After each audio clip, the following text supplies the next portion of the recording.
Now, let me see. You know, I'm a little, I feel a little peckish. I had some dinner earlier, but for some reason, I'm still hungry. Hmm. Oh, well, you know what? I think somebody's going to be eating celery until the 4th of July. What do you think, Heather? I think so, and you got to have a very healthy colon. I'll tell you what, I can give my fiber one a rest. Right. I won't need it. Hello, everybody. Hello. Hello, the shampoo that glorifies your hair. Hi, everyone. I'm Scott from the Old Curiosity Shop. And here I am back in the dining room of the 1925 bungalow. And I am thrilled to have you on a Thursday night. Yeah, a little unusual. Well, that's because it's a special. It's a special night. It is a special night, and I am excited. Oh, I have so much to tell you. Hello, everyone. I won't call out individual names because I'll miss somebody and their feelings will be hurt. But hello, good folk. I know you're here. I see you. And I'd like to first thank Heather, whose voice we hear. Heather, the Revive It of the Revive It Sisters. Hi, Heather. Hi, everyone. How's it going? I'm very excited to be here tonight. Well, I'm excited to have you, and I appreciate you taking the time out to help tonight. And if at any point you get tired, David from Texas will jump in and rescue you because you get up early in the morning to drive that school bus. I do, 4 o'clock in the morning. My alarm goes off at 4, and I may hit snooze once. So I really do get up. Well, that's my first thank you. My second thank you is Heather will do the starts and the stops. Yes. She'll call the winner. So hold all your congratulations until we officially announce the winner. David from Texas will back her up. So if there's any confusion, he'll back us up. So yes, thank you, David. Yeah, thanks for the backup. Thank you, David. I love a good backup. And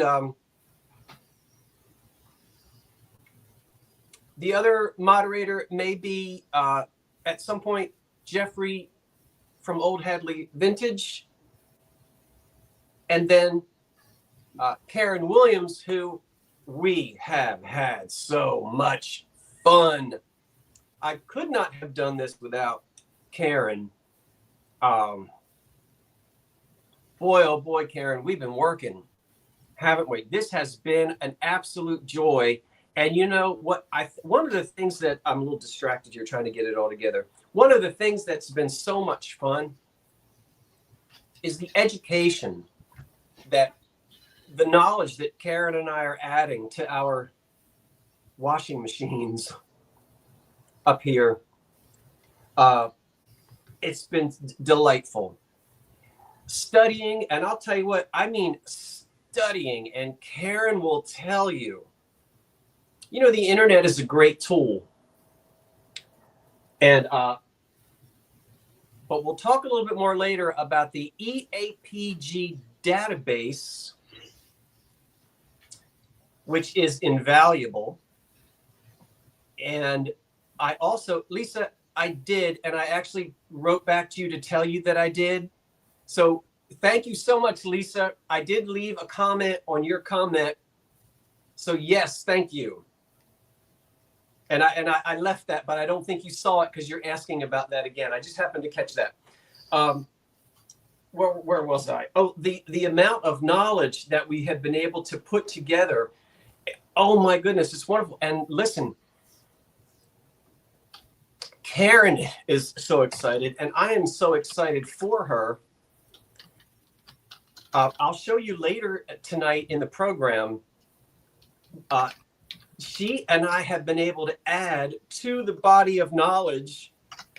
We've got 3 examples of pieces that are now on the early American pressed glass database that were not there before. So it is so wonderful. And I'm going to show you what those things are. We'll take a break a little bit later on in the program. So much fun to do this. Let me have a sip of this. Now, of course, as usual, pirate ship, all that stuff. If you are new, oh, Heidi, I just saw Heidi. Hold on, Heidi. Nice packing, Scott. Love the harps. That was the harp cups and saucers that were gifted to you, yeah, that I sent to you. I think I just got 6 harp dessert plates. I'm gonna bring them anyway. I want you, if that's you, I want you to know that. I'm sorry, I'm trying to keep it all together. One of the books, yes, there will be a quiz at the end. In fact, we have prizes to give out to anyone. Excuse me, that's pollen in my throat. To anyone who wins an item tonight. Yes, okay, Heidi says yes. Heidi, I've got 6 matching 6 or 8 dessert plates in that harp pattern. So I'll hold them because you may want them. I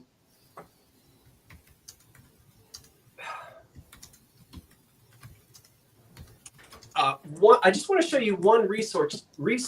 This is one of my favorite all-time books. I'm in it all the time. It's American Glass by Crown Publishers. And if anyone, I'll let you take a look at it and you can screenshot it or write down. This is, if you want, just not one of those picture books that gives you a picture and says, you know, there is so much research and history. This is a phenomenal. If you really want to study American glass and not just have a picture book, I can't recommend this one enough. It's entitled American Glass by Crown Publishers. And the authors are George P. and Helen McCarran, Mckearin. So if I went too fast, I can tell you about that some other time, but I love this book. If there are any questions about the glass, Karen will be watching the chat and more than I can to answer any questions that you may or may not have. And you'll have to pardon me if I do a little cough now and then. It's just something that's blowing around the air. I think we know what it is. So hello, everyone, once again. At the end of the sale tonight, anyone who wins an item is going to be eligible to win. Well, I have 3 prizes because I'm going to ask 3 questions. I'm going to show you what the prizes will be. That's one of the prizes. Oh.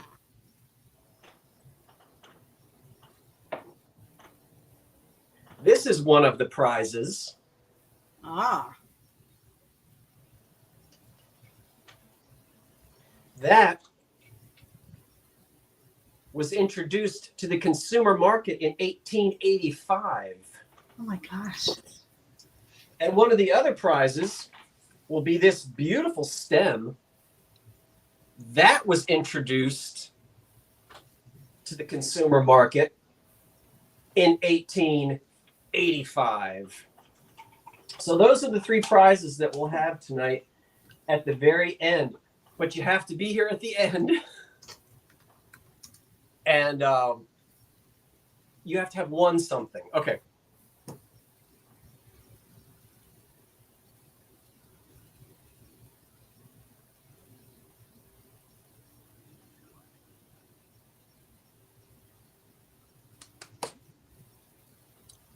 What do you have to say for yourself, Heather? Shall we get it started? I say we get this party started.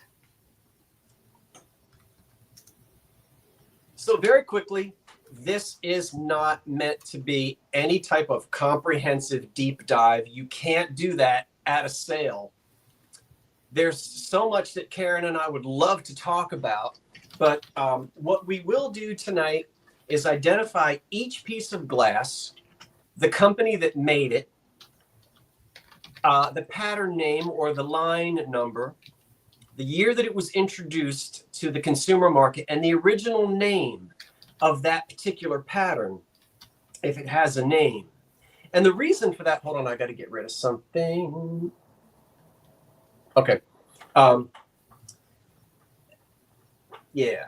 A word of caution, however, is that if you think about this as a hobby, and I hope some of you will, it's so important to get good books and also to dive into that early American pattern glass database, because the people in charge of that database are the ones who wrote the books. And I'll tell you what, they are fierce in their research.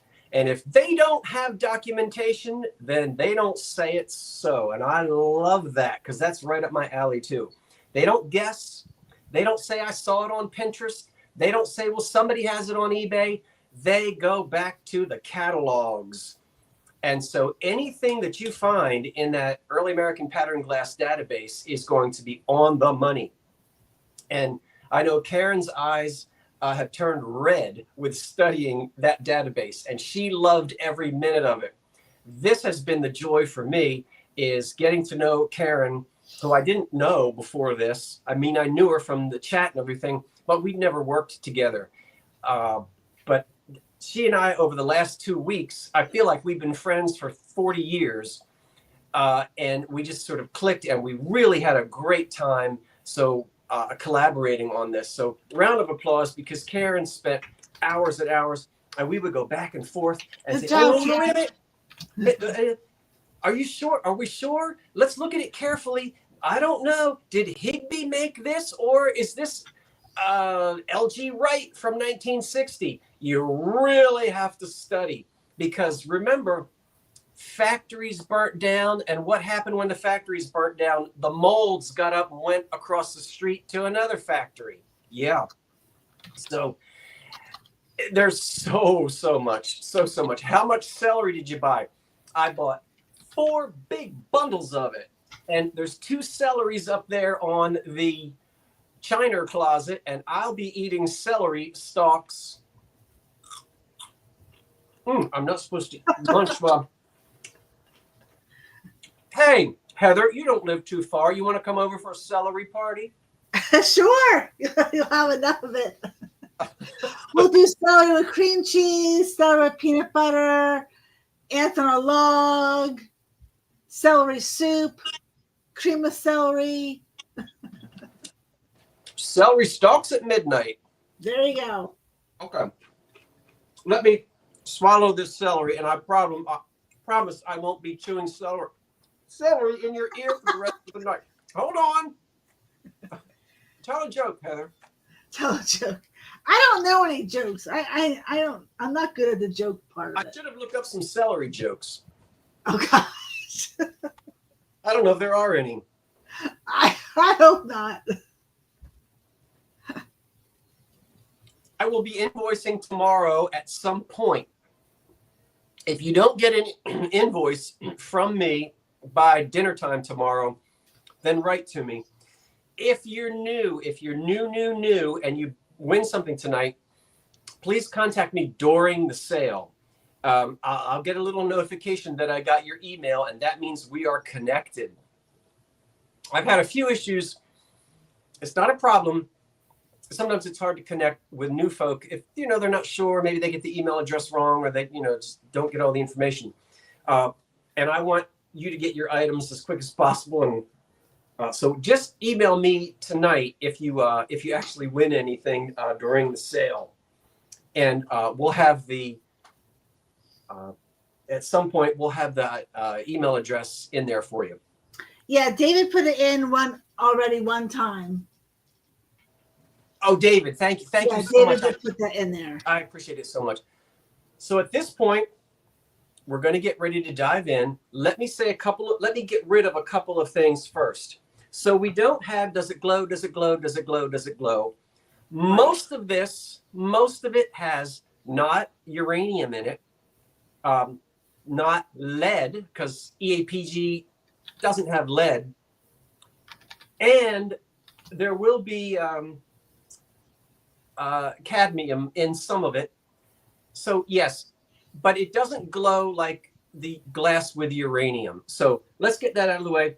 Even if you put a black light on it, you'll get that little yellowish greenish glow, but not like the depression glass with the uranium. So that's that. The other thing I want to say is nothing. There's your joke. Manganese. What did I say? Did I say cardamom again? The other thing to remember is that none of this is a reproduction. None of it is sick glass. None of it is turning purple. All right. Purple glass among collectors of EAPG is ruined glass. Now, some of you say, oh, but I love it. I love it too. But if you are a collector of EAPG and it has turned purple because it's been in the sun, that is actually considered damage. And there are a lot of folks who won't go anywhere near it. We've got no dirty glass. We have no purple glass tonight. We have no cracks. I gotta make sure I'm not spitting out celery. Hold on, that would be fantastic, wouldn't it? Spit celery all over everybody. You'll have to clean your phone at the end of the night. You have to remember that a lot of this glass is now 150 years old. Everything here is more than 100 years old. You, on some pieces, are going to find a flea bite. I don't buy any glass with big chips. So what I'm saying is, if you want something that is in perfect condition, don't collect EAPG because it's got all of these little points and all these little. But something like this, I don't buy it if it's got missing teeth or if there are any big chips.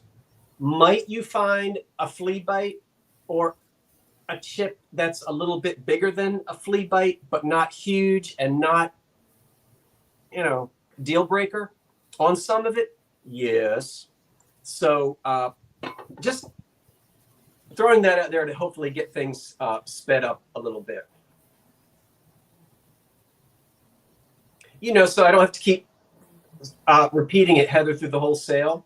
Right. Yeah. It's best just to get all that out of the way so you don't get bombarded with, does it glow? Does it have a chip? Does it have that'll eliminate. That. Yeah. All right. Well, then why don't we go ahead and begin? We're going to go ahead and start off with and on occasion, for clarity, I might hold up this piece of black cardboard and put something in front of it like that. You can still see me back here, but I might do that. I might do that so you can see it a little bit better. How's that sound? Does that sound okay, everybody? Patsy has a question. If you put EAPG glass, will it eventually turn purple? If you put it what? If you put this EAPG glass, will it eventually turn purple? Oh, she means if you put it in the sun. I think so, yes. Most of it does. If it's got the manganese in it, which a lot of it does, it'll start to turn purple, and that's called sunglass. And it can take quite a while for that to happen.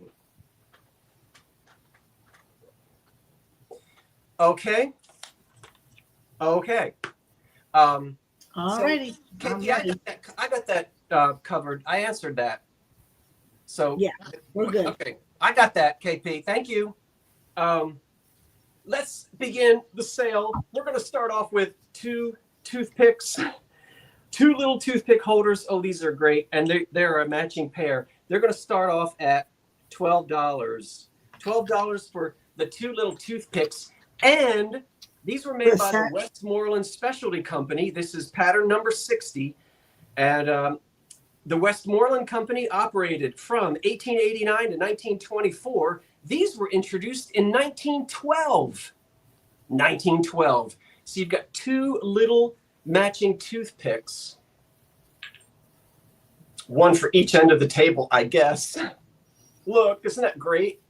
Oh, just ignore. I have some like numbers on the bottom. Sometimes I have to do that to keep it straight. So maybe you have Mark Peterson number 12. Pattern number 60.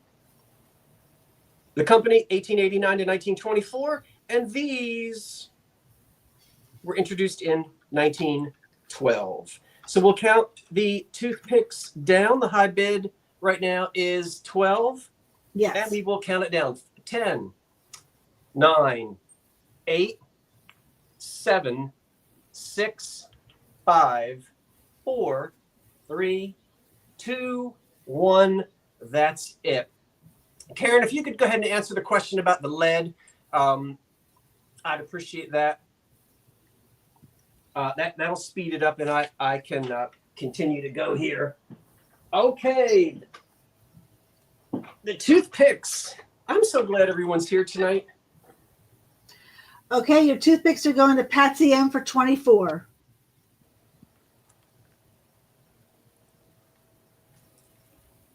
Patsy, thank you so much. I appreciate that, and I appreciate everyone who placed a bid on that. Next, I have for you, this is my inventory number 35, which is okay. That's actually made by Heisey. That's the only piece of Heisey we have tonight. We really don't think much of Heisey making EAPG, but Heisey introduced this pattern number 305. This was introduced to the market in the year 1900, and Heisey operated from 1896 to 1957. This starts at $12. I'm sorry I didn't mention that. It's beautiful Heisey glass, which is so crystal clear. And that right there, I'll let you see it with the black. So there's no opening bid at 12. There's no cloudiness in it. Introduced in 1900. The year 1900 is this beautiful piece that actually stands 8 inches tall. Philomena's in for 30. 8 inches tall on the piece of Heisey. We're going to go ahead and count the Heisey down. And this was serial number 35. That's just for me to hopefully to keep it all in order. Okay, so. Now Tara's in for 35. 10, 9, 8, 7, 6, 5, 4, 3, 2, 1. That's it on the beautiful Heisey vase.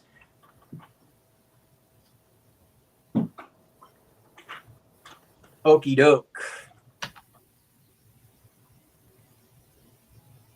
You have that pattern punch bowl? You do, Tina. So you have that Heisey pattern in a punch bowl. All right, that's going to Karen Taylor for 42. Karen Taylor, 42.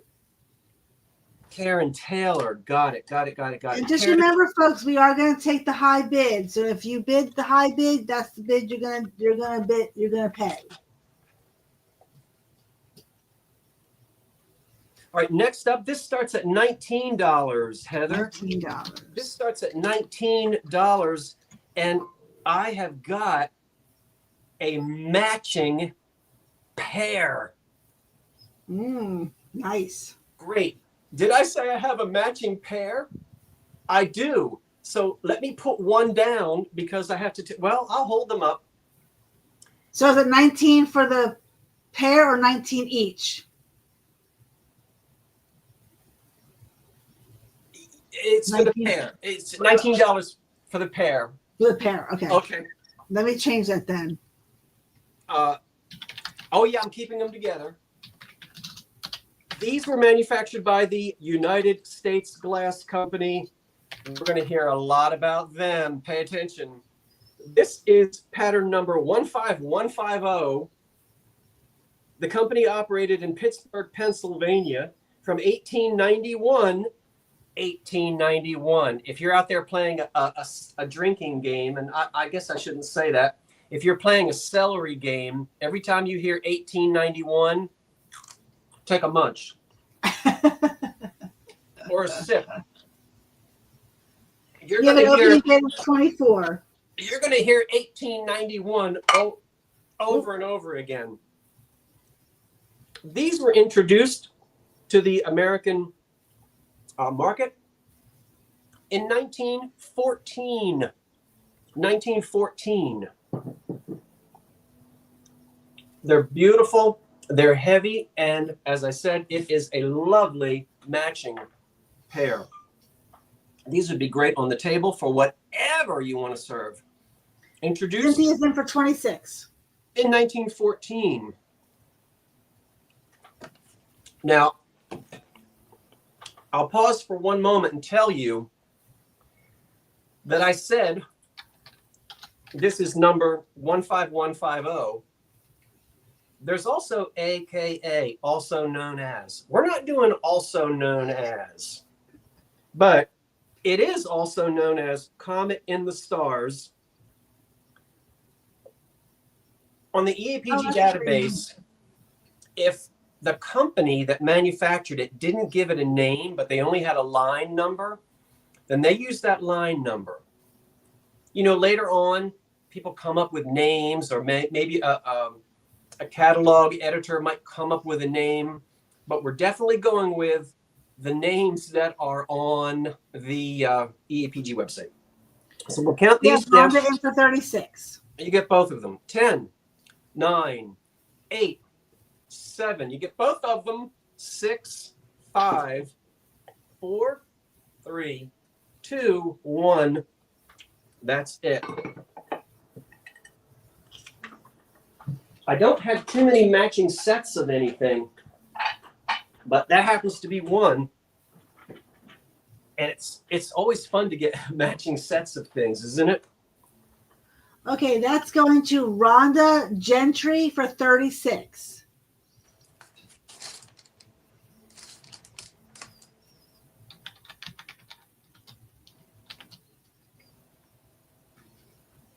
Thank you, Rhonda. And I did write to you. All that other stuff is coming. And I left that in the comments as well, just in case you didn't see it. Thank you, Rhonda. Next up, I think is one of my favorite pieces. And Karen loves this too. Guys, you're going to love this, I hope. This thing is so unusual. I don't know if you'll this is going to start at $15. Doesn't that look like an owl's face? Oh, yeah. That's awesome. I love this thing. Do you know what it is? Now, it starts at $15. Let me show it to you. It starts at $15. Take a look at it. What do you think it is? What do you think it is? Karen was able to dig it out. I think it looks like, do you see an owl's face, Heather? Yes, I do. It's a nut bowl. Huh? It's for nuts. No, it's not for nuts. Or candy. Well, I mean, this is what, now when I say, I'm not guessing, I'm not saying what I think it is. I'm saying this is how it was advertised in the original catalog of 1879. Wow. This twin dish was made by Campbell Jones and Company of Pittsburgh, Pennsylvania, and it was introduced in 1879. Wow, that's amazing. And the catalogs told us what it was for. It looks like cruets would sit in it, but no, it's for preserves. It's a preserve serving dish. Nice. You know, those Victorians had a dish for everything. Yes, I love this thing. It's so unusual. It's one of the oldest, it's one of the earliest pieces that I've got, which was introduced. Karen, wasn't this fun finding this? So the Karen Taylor was in for 20, but Philomena is now in for 22. Advertised as a preserve serving dish. I love it. Oh, Karen won a bet. She bet you. 10, I'll count this down. 10, 9, 8, 7, 6, 5, 4, 3, 2, 1. That's it.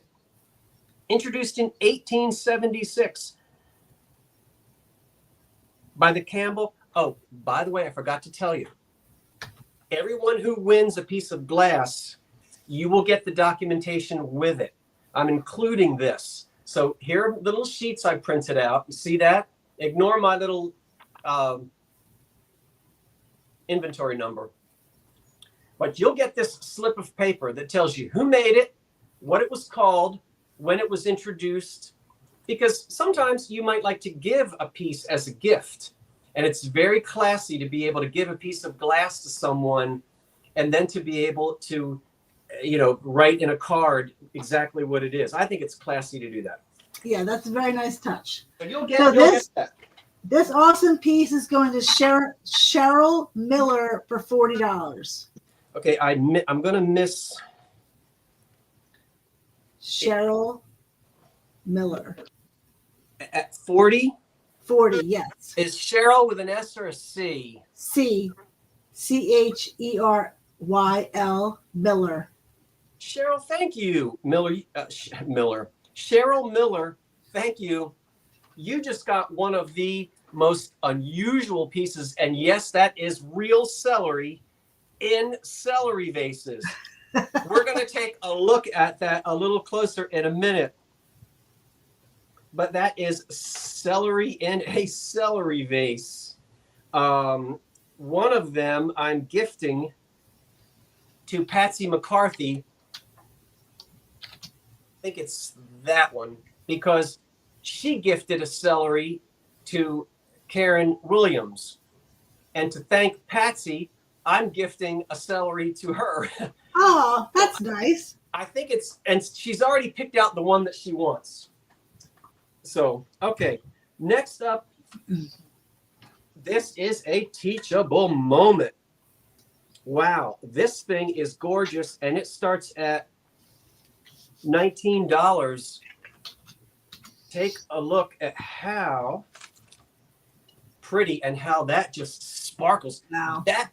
That almost looks like cut glass, but it is not cut. It is pressed. But guess what? This begins at $19. This is called the Fortuna pattern, manufactured by now hang in there, manufactured by the Higby Glass Company, introduced in 1913. Now, why must we be careful with this? We must be careful with Higby because it was reproduced. This is lovely. That's the real thing. And it's got the Higby bee. There's a bumblebee. You won't be able to see it, but it's right there. There is a bumblebee embossed. I know you can't see it. My camera won't do it. There's a bumblebee right there. And the thing with that bumblebee is you need to look at his wings and you have to find the initials H. I think it's HIB or HIG. It's so small I can't see it. But if those initials are not in there for Higby, it can be a reproduction. And Ellie Wright, was it Ellie Wright, Karen? Somebody, anyway. And that's the same thing with thistle. When you see thistle and you say, oh, Higby, not necessarily, because that stuff got introduced means that is when it hit the catalogs. So that's when it hit the Montgomery Ward catalog. That's when it hit the glass catalogs. That's when the companies produced it to actually sell it. So introduced to the market, that's when it was introduced. So this is the Fortuna pattern made by Higby. We got Susan Brasnell in at 32. This was introduced first. Thank you, Suze. This was introduced in 1913, and it is really pretty. I just love that. Can you see it? Yeah, that's beautiful. And all of the fanciness is back here. So this is smooth for your cakes and cookies and whatnot. Okay, so introduced in 1913. We'll count this down: 10, 9, 8, 7, 6, 5, 4, 3, 2, 1. That's it.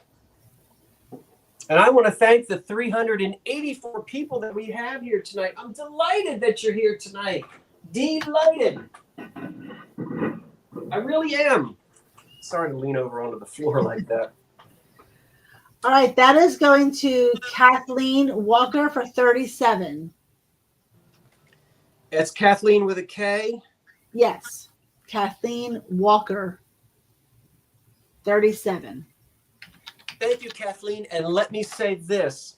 Please, please, please, please, please, if you're new to me, if I don't know you, even if you bought something from me on eBay, that is completely separate. I can't get private email addresses from eBay. They don't allow that as an exchange. And I need your Hold on. Sorry.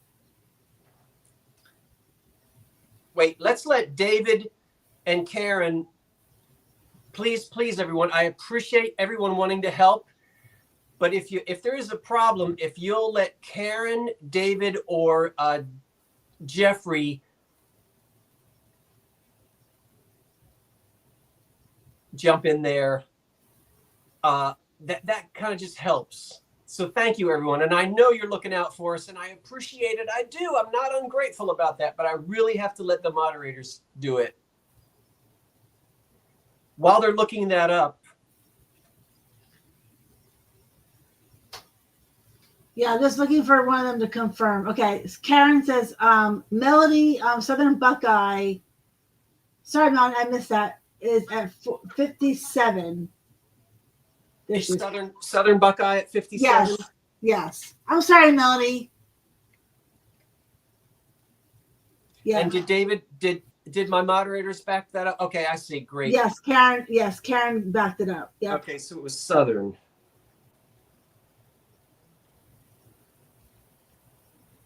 By the way, Southern Buckeye, you know that I know who you are, and you know I am so thankful for what you gave me. And you wanted to stay anonymous. I hope I just didn't give it away. But Melody is a great lover of glass, and she studies her books.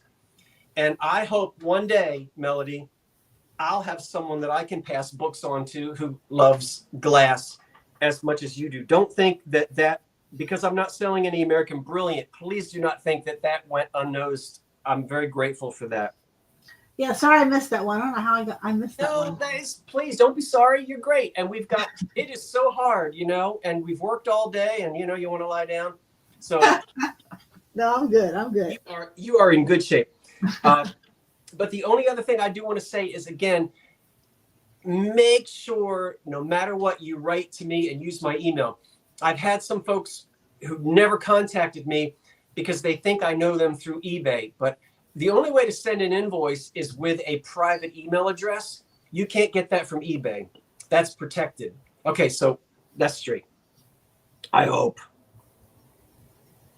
Okay. Try to keep all of this together. You're doing a good job.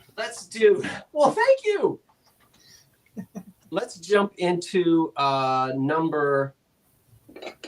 this is number 25. Okay, I love this thing. This starts at $19.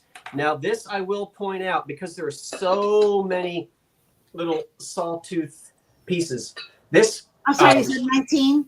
This starts at $19. This is called the Amazon pattern. Now I'm going to show you the whole thing, but you know, just looking at it, you know, chips don't jump out, but if you really study it, you know, all these little points around here, oh my goodness, there are some that are just chipped at the very end, not horribly, but this was introduced in 1890. This is called the Amazon pattern by Bryce Brothers of Pittsburgh, Pennsylvania, and they operated from 1882 until 1891. And you have an opening bid for $20. Remember, every time you hear me say 1891, eat a celery, take a drink. Oh, we should have made that a requirement that everyone had to have celery tonight. 1891. You know why this is called Amazon? It's got lions' heads. These are lions' heads. Look, I'm trying to get you to see it. Wait. You see the lion's head? Not yet. You should now. Look at the way the handle comes out of that lion's mouth. Okay. See it, Heather? A little bit. Maybe turn it to the side. Well, oh wait, and on the top as well. Those are lion's heads, and the handle comes out of their mouth. Celery comes out of my mouth. I'm spitting celery at everybody. I got Marion in. Terry Trahan for 26. This thing introduced in 1890 was advertised as it was not a butter dish or a honey dish. They just called it a deep dish. And this particular one came in several sizes, but this is the smaller size of it. And that's just my sticker on the bottom. So this can be used for whatever you choose to do with it. And I love the lion's heads on it. I think they are super fantastic. Now remember, it's not perfect. And as I said, with all of these points on here, you're going to get some chipping at the very ends. It's not horrible. It's not a deal breaker. I just had to bring it. So that's true, Bonnie. We have Hazel Atlas for 37. 10, 9, 8, 7, 6, 5, 4, 3, 2, 1. That's it. I don't know what HTF means. Heidi, I'm sorry. I mean, Melody. I don't know who Sam Drucker is either. Sorry. All right. That's going to Patsy M for 55. That goes to Patsy. Patsy, thank you. I appreciate that. Thank you, everyone who placed bids on it. I appreciate it. Woo! I love these. I bet you will too. No, let's not do that. Let's get this big boy out of the way. This is also one of my favorites tonight. I have to tell you, I love this thing. This is the thing that I said looked like it was the shell, and Botticelli's Venus was coming up out of it. Oh, yeah. Yeah. Anyway, look at that. That is number 8. Let me find it on my page here. I'm telling you what, folks. This is number 360. This starts at $20. This thing is wonderful. And Mae West said, too much of a good thing is wonderful. This was made by, believe it or not, the Imperial Glass Company, and it was pattern number 360. Remember, everything you win, you're going to get the spread, you're going to get the paper that tells you all about it. Imperial Glass Company operated from 1904 until 1984. This was introduced to the public in 1907. 1907. They didn't make any pieces other than this large bowl in this pattern because there are no individual bowls in this pattern. This is not considered a berry bowl, and it is part of the new cut line. So you won't find berry bowls to match it. And according to the EAPG website, and they wrote the books, they didn't make any pieces other than this big bowl in this pattern. And boy, does it just... So there it is.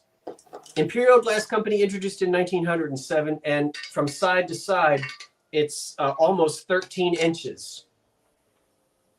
Mm-hmm. Maybe show that one with the black background. I beg your pardon? Put the black cardboard behind that one. It's kind of difficult. There you go. If there are no bids on this, I'm going to put it down and move on because I really want to keep the ball rolling. So if you see anything, please don't hesitate to place your bid. I will say stop, and then anything else that doesn't sell, I'll just bring it back at the end. You have Terry Trahan in at 22. All right, counting it down. 10. Remember, don't wait for the 10, 9, 8, 7, 5, 4, 3, 2, 1 because you might miss. 10, 9, 8, 7, 6, 5, 4, 3, 2, 1. That's it. From 1907, the Imperial Glass number 360. And don't it purdy. Okay, get down there on the floor. And then the master of the house better not step on it. All right, give me 1 second. Oh, if Salem the cat were here, he would be pussyfooting all around us. You know how they do. I see, if the other moderators want to back me up, but I see M Rob 75 at 45. So if any of the other moderators can back that up for me, M Rob 75 at 45.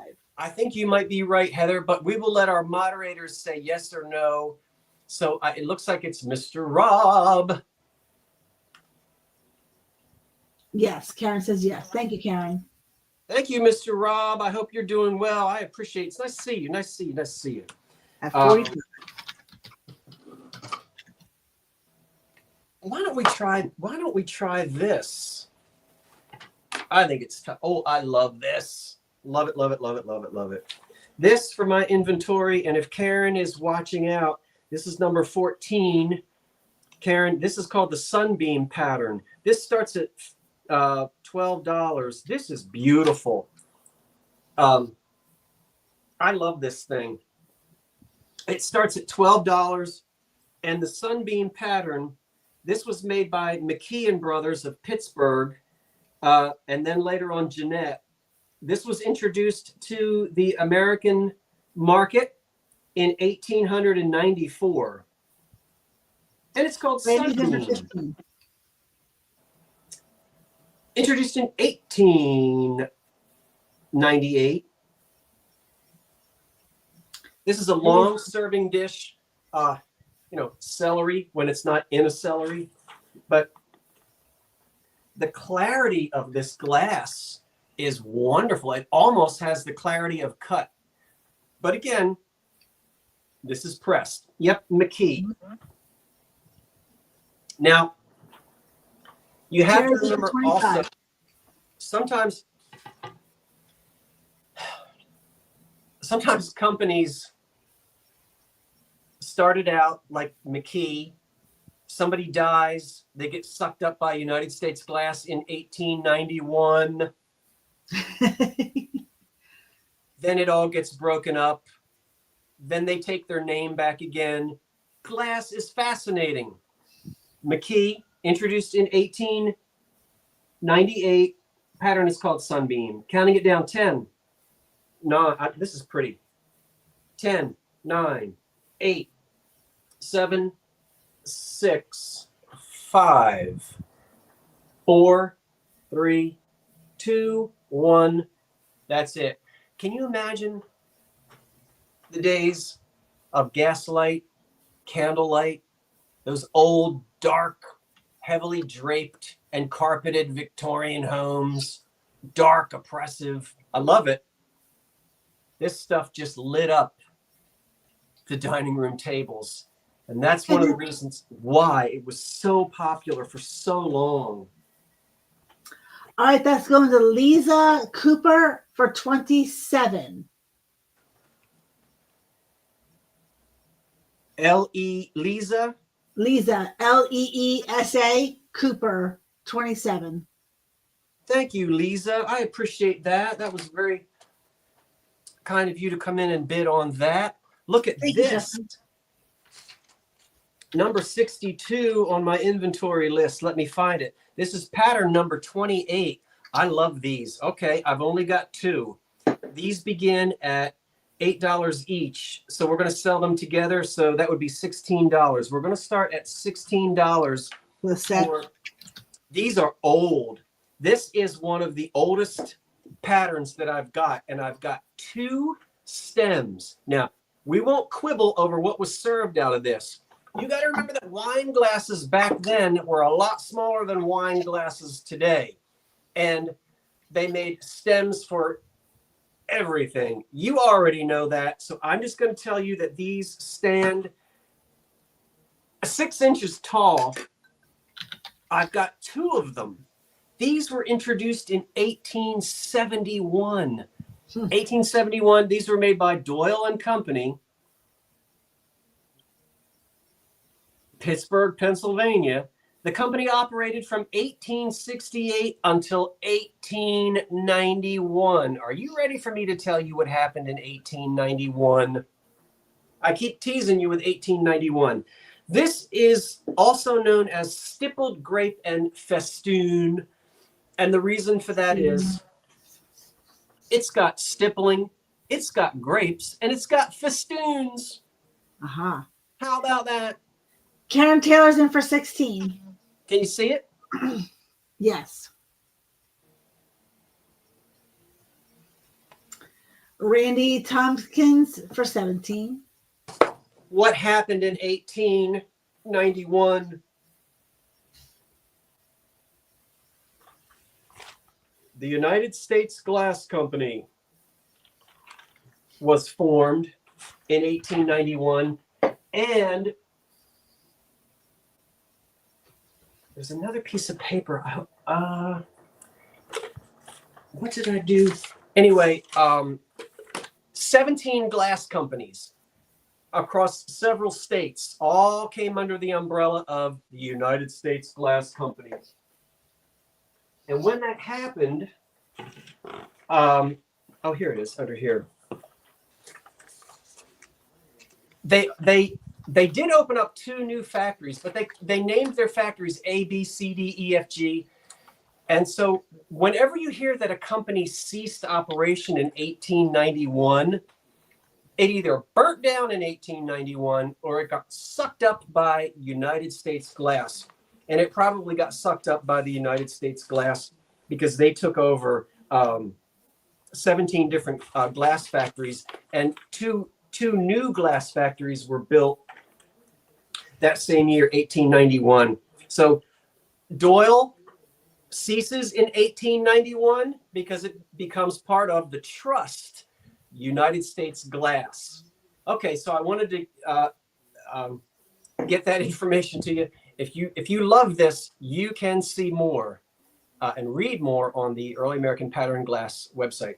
We'll count these down. Introduced in 1871, you get 2 of them. 10, 9, 8, 7, 6, 5, 4, 3, 2, 1.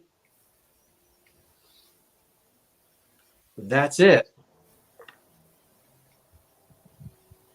And I want to thank you for all the kind words that you sent my way by allowing me to bore you with a little bit of my own family history. It was fun to dig back in the albums and show you the pictures of my great-grandfather and my great-great-grandfather, who both worked in the glass industry from age 9 and age 13, respectively. It was a lot of fun to put that in the video. So thank you for watching that and letting me indulge a little bit. You've asked me, why do I love glass? Well, it is in the blood. That's going. Those are going to Marianne for 22. I need to have Marianne's. Okay, so for 22, Marianne. Yeah. Marianne, is there any? I have difficulty, not with you, Marianne, but when I get just like a one name, because I might have like 6 Karens or 6 Mariannes. And so, Marianne, if you would be a sweetheart and actually write to me so I can know which Marianne you are, because I have more than one of you. And I think I know you. Yeah, but she says WV3. Marianne WV3. I lost that. Hold on for 1 second.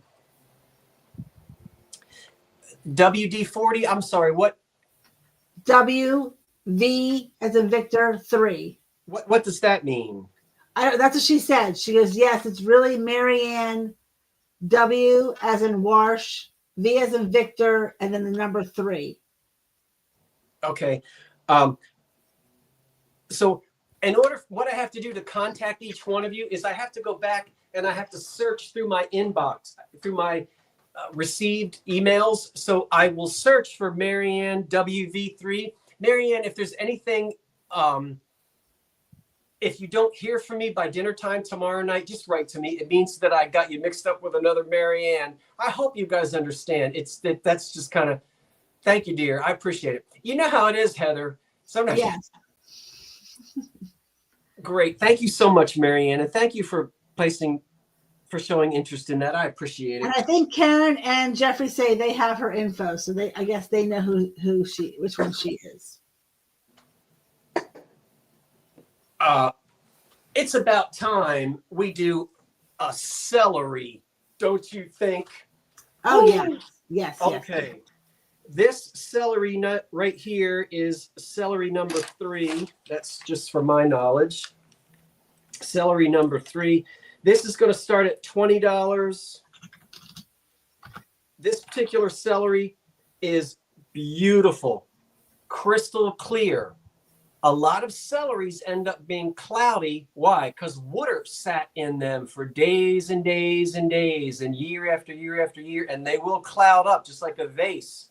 This one is crystal clear. This was introduced in 1877. It was made by the Central Glass Company, which operated from 1867 until, guess what year? 1891. How did she know that? Take a bite of celery, everyone. Introduced into the market in 1877, 10 years after the company opened in 1867. And then Central becomes a part of the United States Glass in 1891. But this pattern introduced in 1877. It is a celery. Celery was a delicacy. And if you look behind me, those are celery vases. And that is exactly how the Edwardians and the Victorians would leave those celeries out on their tables. That's so interesting. You got Karen Taylor for 25. We will count this beautiful celery down. 10, 9, 8, 7, 6, 5, 4, 3, 2, 1. That's it. And there's some people that just collect celeries. The fancy table sets would have celery as part of the lineup, you know. Now you behave over there. Okay, that's going to Joan Pavalier for 26. Joan Plavier. Yes, 26. Okay, Joan, thank you. Thank you, everyone who placed bids. I appreciate it. It's 9 o'clock, and I need to speak. I've got so much glass to sell tonight. So I got a feeling we're going to run a little bit past 10. I hope that's okay with everybody because I've just got so much glass and I'm so excited to bring it to you tonight. I think they're all in. Well, I'm glad for that. I'm happy for that. Let's do number 81. These are a lot of fun. And some of you remember when I bought these. This is line number 15054. 15054. And I've got 4 advertising plates. These start, you get all 4 of them, and we're going to start at $19. I will hold up, let me put the 4 of them down, and I'll only just hold up 1, but you're going to get 4 of them. And the advertisement is printed on it, Schrafft's Chocolates. It's printed right here, Schrafft's Chocolates. It's also printed here, here, here, and there. So they put Schrafft's Chocolates on here 1, 2, 3, 4, 5 times.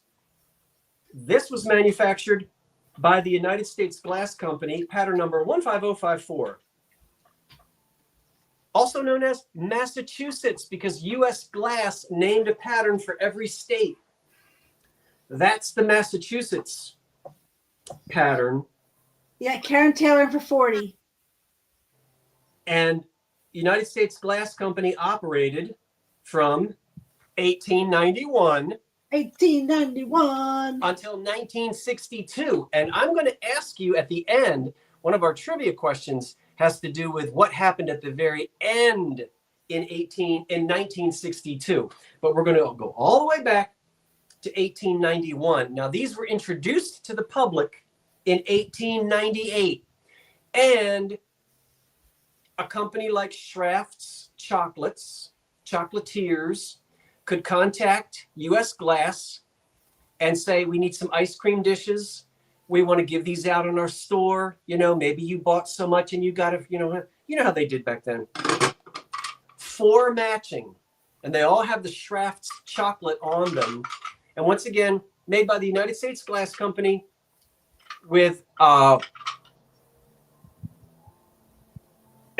these introduced in 1898, part of the States series. This particular state is Massachusetts. Massachusetts. Counting these down. 10, 9, 8, 7, 6, 5, 4, 3, 2, 1. That'll do it. Okay, young man, you're going to have to find some room here. We might not get to this one, but we did get to that one. Okay. Okay, those are going to Terry Trahan for 56. That was number 81. 81. So Terry gets them for 56. Yes. Terry, thank you so much for your bid, and thank you everyone who showed interest in that. It's much, much appreciated. This is charming. Thank you, Jeffrey. I am so excited to bring you this. I just found this last week. I picked it up and I did a little dance right there in the store. This is a bunny. It starts at $10. It's got a few chips around the edge. This was made for a child.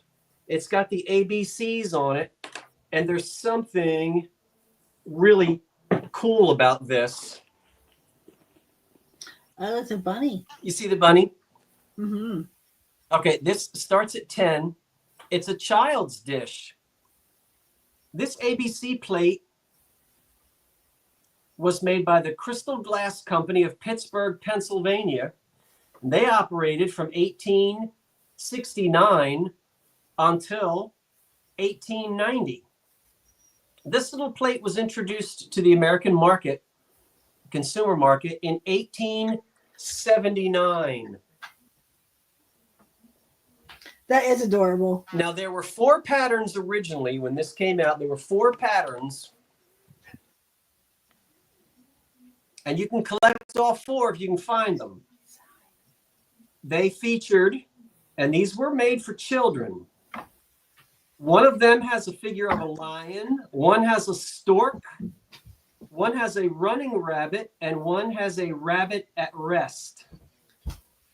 Now that's according to the catalog of December 1879. We have Adelaide in for 20.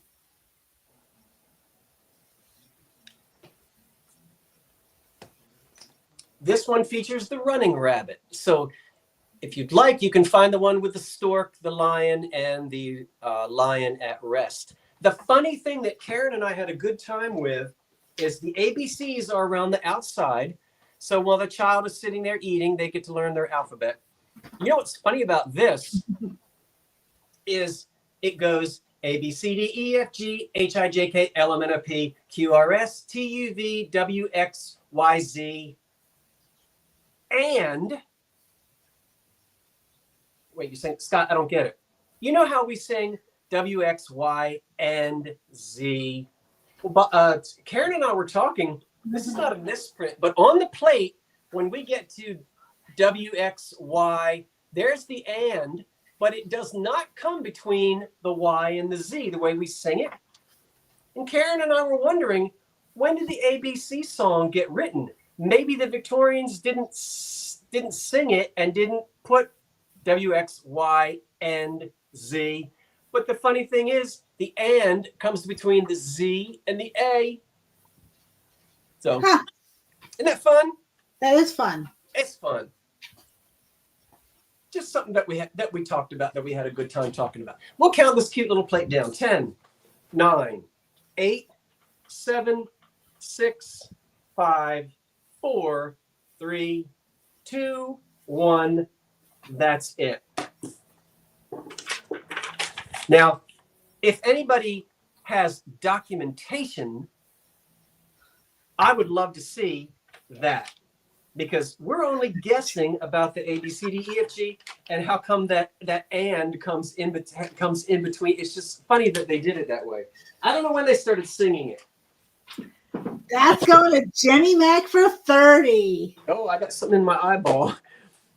Jenny, Jenny I Mac. was wondering if you were here with the bunnies. Jenny Mac for 30. I've got bunnies that come out at dusk, at twilight. Mm-hmm. They're going to be getting some celery tomorrow night. I can guarantee. Aw, that's nice of you. They'll love that. I'm not eating all this celery. And look, my celery has already started going limp. Mm. Well, that's because it's sitting in a Westward Ho piece of glass. And I don't have any water in this. You got to water your celery. You have to pardon my watered down celery. Hey, just for fun, I've been talking about Bryce Glass Company. Do you want to see the guy that started it? Look at him. Oh, he's lovely. That's Mr. Bryce right there. Founder of Bryce Brothers. Boy, he looks like he'd be fun at a party. Oh, yeah. Okay. He needs some celery. Now, the next two items that I'm going to sell tonight have a little special extra oomph. Because when I sent the pictures of them to Karen, and I said, all right, Karen, start studying, she got into that EAPG database. They didn't have pictures of these before Karen and I. They're now in the database, and I told Karen I don't want any credit. Yes, they're my photographs. Yes, it's my glass, but you take the credit. You've done so much work, and I'm going to show you what I mean. Coming up for sale. Hold on for a second. Oh, these two wonderful cologne bottles. Now, these are the Lone Star pattern, and they were also known as Squat Pineapple. These were made by the McKee Glass Company. And here we go.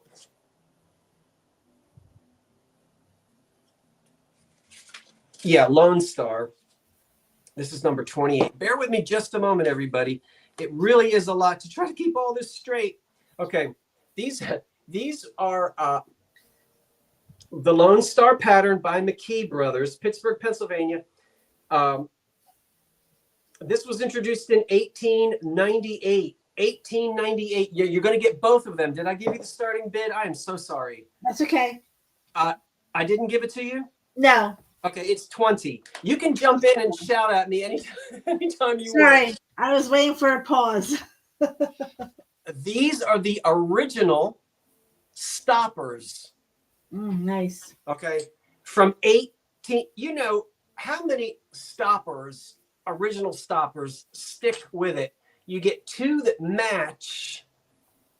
You get the set, right? 20 for the set? Yeah, the set. You get All right. all this. Yeah. These are cologne bottles or, toilet water, whatever you want to call it, whatever you want to say. But look, I want to show you. Introduced in 1898. Looky. I printed this out and you're going to get it. I want you to look. This is taken from the Early American Pressed Glass database, which is a serious database. There's the information. This picture here, the database, this was in another color. Now you can't see because this is black and white. You see these two? I took that picture and it's these two right here. Oh, congratulations. Look who gets credit. Do you see it? Yeah, I see it. No, right. Congratulations, Karen and Scott. Karen was thrilled spitless, and I was thrilled for her. Very nice. This is how it appears on the Early American Press. Karen, we have added to the body of knowledge. Isn't it wonderful? So you'll get that. That's just one that Karen gets credit for. Okay. So you'll get that. And we have Karen Taylor in for 50.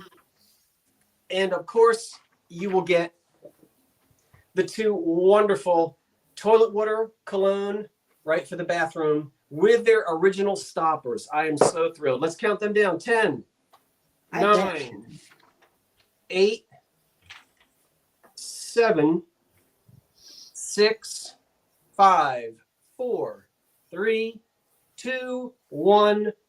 That's it.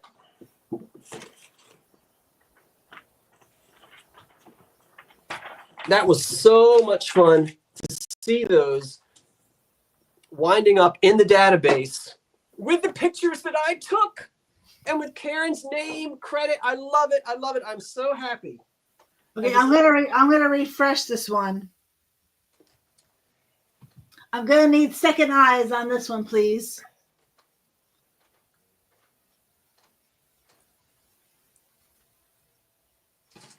We're probably going to do the other piece. Yeah, let's do the other one. Okay. So the Lone Star toilet water bottles. Okay. Hold on.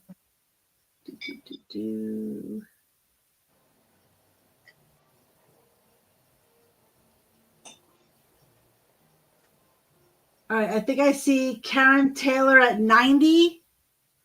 Is that correct? Karen Taylor, okay. Karen Taylor at 90. Yep. Jeffrey is confirming that. Karen Taylor at 90. Jeffrey confirmed that. Okay. Okay. So if we could congratulate the folks after we announce the winner, that cuts down on any confusion. It's Karen Taylor at 90? Yes. Karen Taylor at 90. Okay. Karen, thank you. So you'll get all of that paperwork with it, Karen, so you'll know. And you won the two pieces that are in the database. Now, that's so exciting. I know it's not, the Metropolitan Museum of Art, but it's still, I think it's so exciting. This is what we live for, Karen Williams. Can you see how excited I am about it? And even though I've never blown a piece of glass in my life, I'm so excited to be a part of this, and I kind of feel like I'm carrying on the family tradition of my great-grandfather and great-great-grandfather and all of the family members that worked in the glass industry. I'm really pumped up about it, and I'm just glad everybody is here. And listen, I want to say one more thing. Don't you be intimidated. You know what? This is fun. Mm-hmm.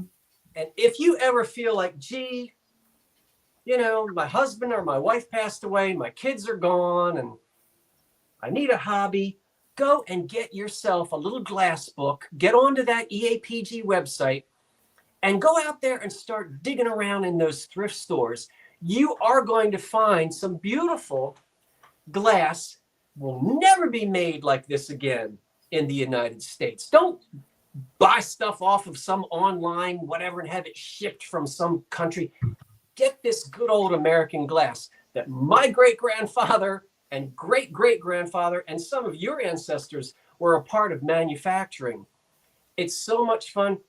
And I've had people write to me and said, you know what? I have a brand new hobby. Thank you. Do you know how good that makes me feel? People need a reason to get up in the morning. And sometimes, you know, you think, well, I want to try something new. How about collecting EAPG? It will keep you going for the rest of your life. It's fun. Okay, enough of that. Very good. Let's do this. This is enough. Karen, should I say what I call it? I guess I'm allowed to say this. Karen's going to laugh. Because I'll say it. It's nothing wrong. Karen, I know she's laughing right now. Because I had a code. When Karen and I were trying to keep all this straight, we were calling each other and fussing over, well, is it number 10? Which picture? No, Karen, it's the picture with the nipples all over it. I didn't know what else to say. I'll tell you what. I said, okay, so look. So we call this the nipple picture. Because alrighty, I didn't know what else to call it. And this is, hold on, where did this come from? Wait a minute, that was number 6. Bear with me for a moment, everybody, while you admire the nipple picture. Isn't it awful? Number 11? That's 12. Oh, I know where this came from. Okay.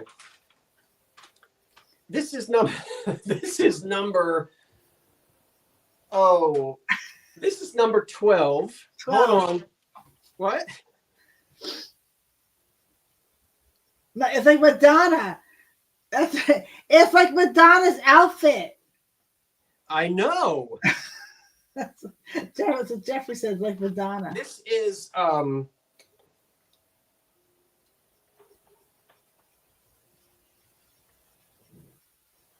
yes, okay.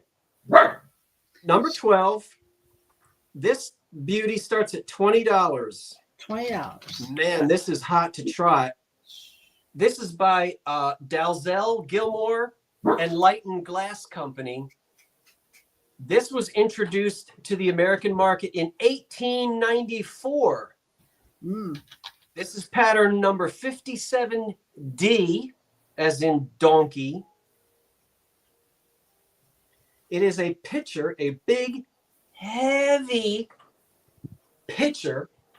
It's got some etched flowers on it. And for lack of a better word, I've already said it. They were way before Madonna. Look what's all around the bottom. You see why I nicknamed it the nipple pitcher? They're like, okay, how many times is he going to say nipple in this program? He's just trying to say. I think you're on 10 times.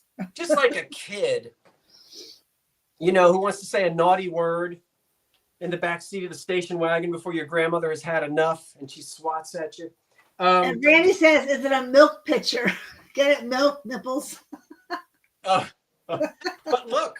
What's wonderful about this is, guess what? You got it. Take a look. There's all the information I just gave you.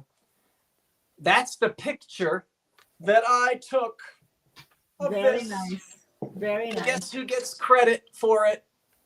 Can you? Karen, it's Karen wins again. Nice. I want you to know this is in the database right now. You will own. The database didn't have a picture of this until we sent it to them. And for them to approve it, the people that approve this are the ones that actually write the books, and Karen can tell you that. So this is great. I love it. It does not have damage. When it, during some, what looks like, and you've got to understand straw marks and some of the little, you have to trust me on this. It's not cracked. There are some little lines here. This is so thick. I can't believe how thick this mold is. There are some little lines in here that would be called straw marks that you kind of see, but that's not damage. That just happens when it was manufactured. So do we have a bid on it after all my talk? No, We we don't? do not. No. All right, well, I'm going to put it away. Karen, nobody wants the nipple picture. I can't believe that. Oh, wait, now you got a bid. Terry's in for 22. 10, 9. I'm going to speed it up, folks. Don't sit on it. Bid on it to steal from the Revive It sisters. 10, 9, 8, 7, 6, 5, 4, 3, 2, 1. That's it. Yes, it was manufactured in Findlay, Ohio. All right. Okay.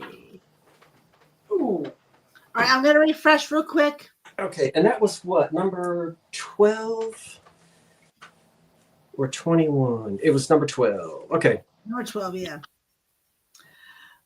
Okay, refreshing.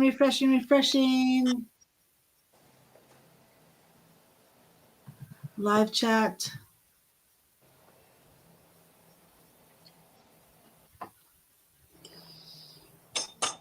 Okay, I see Terry Trahan in at 38.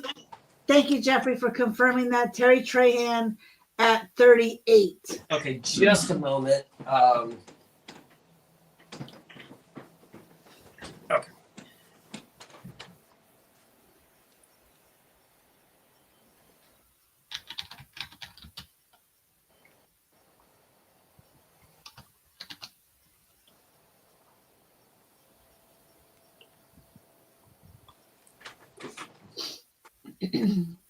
Terry, thank you for your bid. I appreciate that.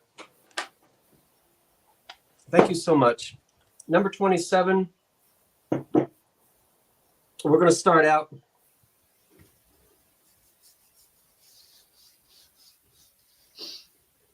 Okay, that goes with that. Number 27. I have a matching pair. This matching pair starts at $15. I always say I'm going to speed it up, but I'm really going to try to. I got a lot of glass to get through, but it's fun talking about it. Matching pair, we start at $15. This is pattern number 505. These are made by the Imperial Glass Company. The pattern is called Bel Air. You get both of them. The company operated in Bel Air, Ohio from 1904 until 1984. These were introduced in 1913. 1913, it's a matching pair. They're in wonderful condition. How often do you get matching pairs? They stand 8 inches tall. And once again, they were introduced in 1913. 1913. Let's count them down. The high bid right now is $30, and we're going to count down. $30 for Ginny, yeah. 10, 9, 8, 7, 6, 5, 4, 3, 2, 1. That's it on the matching pair. You can see I'm kind of picking up the pace a little bit. Those were nice. Nice. Next up, we're going to do another celery in a minute. Okay. Gina Mackey at 50. Gina Mackey at 50. Gina, thank you so much. I appreciate it. Thank you, everyone who placed bids. You know I appreciate it. Rock and roll. C2 is this one. Look at that celery. Oh my goodness, it starts at $15. $15 on this celery. And look at the stars and all the stippling on there as well. This is called Star by Gillender and Sons, incorporated in Philadelphia. Oh, I like that company. They started their business in 1863. This celery was introduced in the 1870s. Introduced in the 1870s, we have another celery vase. If you want to know what you're supposed to do with it, look right over top of my china closet. We have an open, PA Buzzard has the bid right now of 20. It's very patriotic. You have Old Hadley in at 25. Look at stars and the stippling on it. It's a beautiful celery from the 1870s, and we'll count it down. Here we go. 10, 9, 8, 7, 6, 5, 4, 3, 2, 1. That's it on the celery with the stars on it. And it is a superstar for sure. Coming up is a ferner. A what? A All right. That's going to Patsy M for 48. Patsy M gets the celery. At 48. Patsy, earlier, did you hear me mention you? Yes, a lot of bidding on that one, Randy. Patsy M. Patsy, earlier I mentioned that celery vase up there, that's the one you chose. I'm gifting that to you because you gifted a celery to Karen Williams. And to thank you for doing that, I sent you a picture of a bunch of celeries, and that was the one you chose. You were going to pay for that, but I want you to have it. So you get it. Just so you know, you're getting, I hope I'm pointing to the right one. I think I'm pointing in the wrong direction. She knows which celery it is. Look at this ferner. This is... Ferners. Yeah, a ferner. This is number 84 on my inventory list, and let me find it.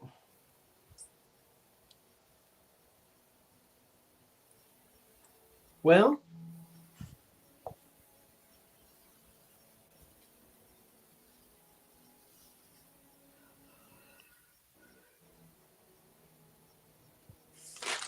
hold on, good folk. Oh, there it is. Okay. Number 80. This is just for me.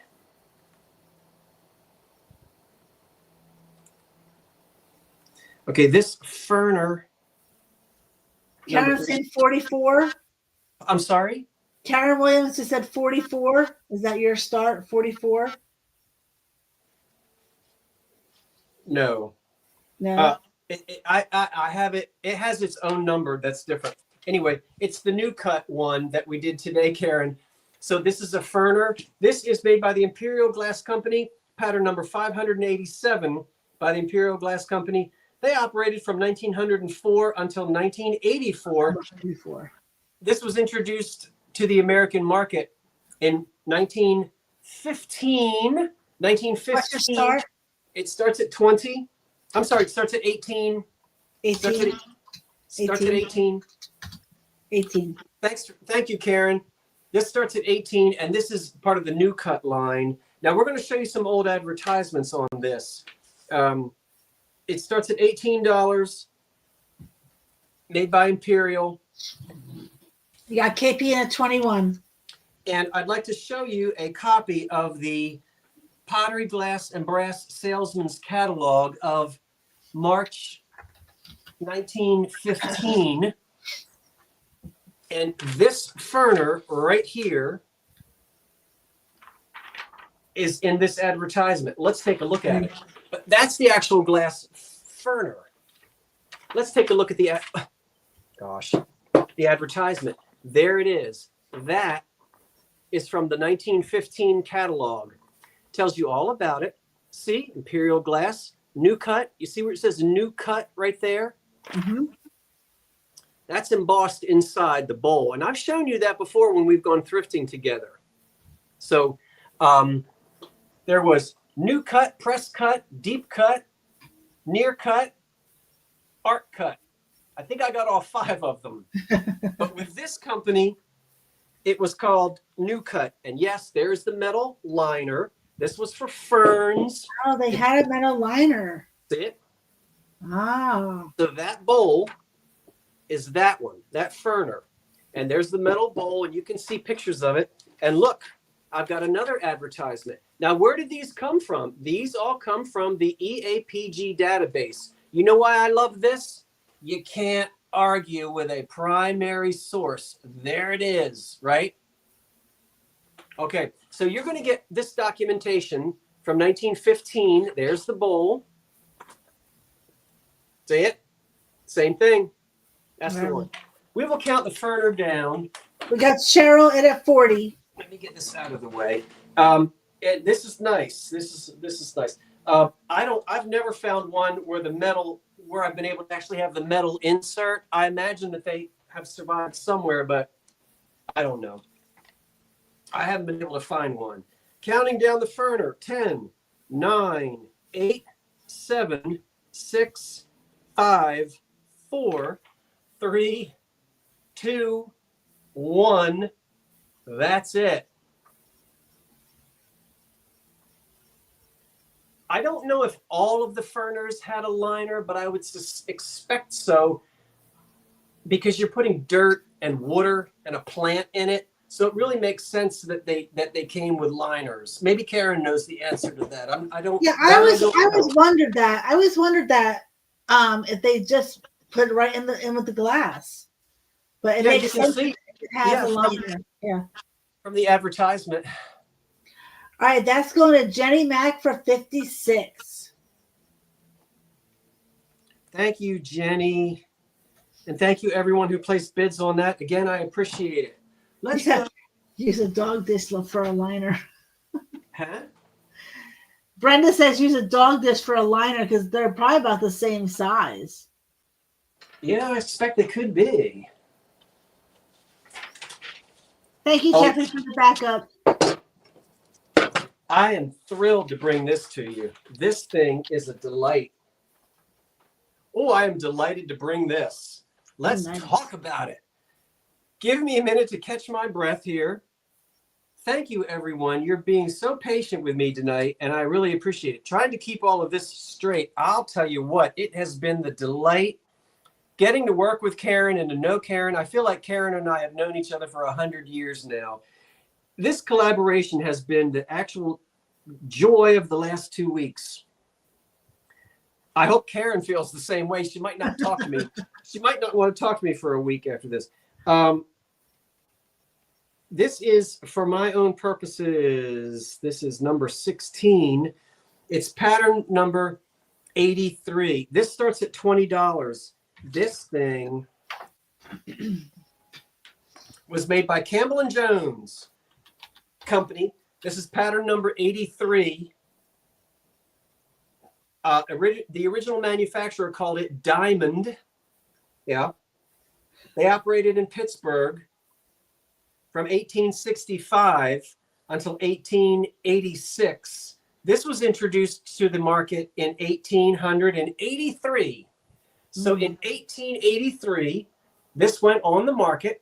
You could buy this in 1883. After the factory was destroyed by fire in 1891, some of the molds and old stock moved around. U.S. Glass ended up with the cake stand molds. Diamond Glass got some of the rectangular dishes. So they didn't get sucked up in 1891 by U.S. Glass. They burnt down, but their molds traveled around. Having said that, here is a wonderful advertisement for this piece of glass. You will get this. That is from the catalog. And if it looks a little out of whack there, this is a drawing in the catalog. And this is from the 1914, get this, the United States Glass 1914 Soda Fountain and Confectioner's Catalog. Now, stick with me for a minute. Who did I say made it? Crazy Campbell and Jones made it. Mm-hmm. Well, wait a minute. They introduced it in 1883. They burnt down in 1891, and the molds went to the United States Glass Company. Well, they obviously continued manufacturing it because we have an advertisement from 1914 from the Soda Fountain and Confectioner's Catalog. This pattern originated at Campbell and Jones back in 1883. U.S. Glass acquired the salver. Sometimes you'll hear this referred to as a salver, S-A-L-V-E-R. So the question is, when was this born? Is this one from the Campbell and Jones 1883 to 1891 period? Or was this manufactured by the United States Glass as late as 1914? We don't know, because there wouldn't be any mark on it to indicate that. But isn't that fascinating? Isn't it fascinating? There's the advertisement for it.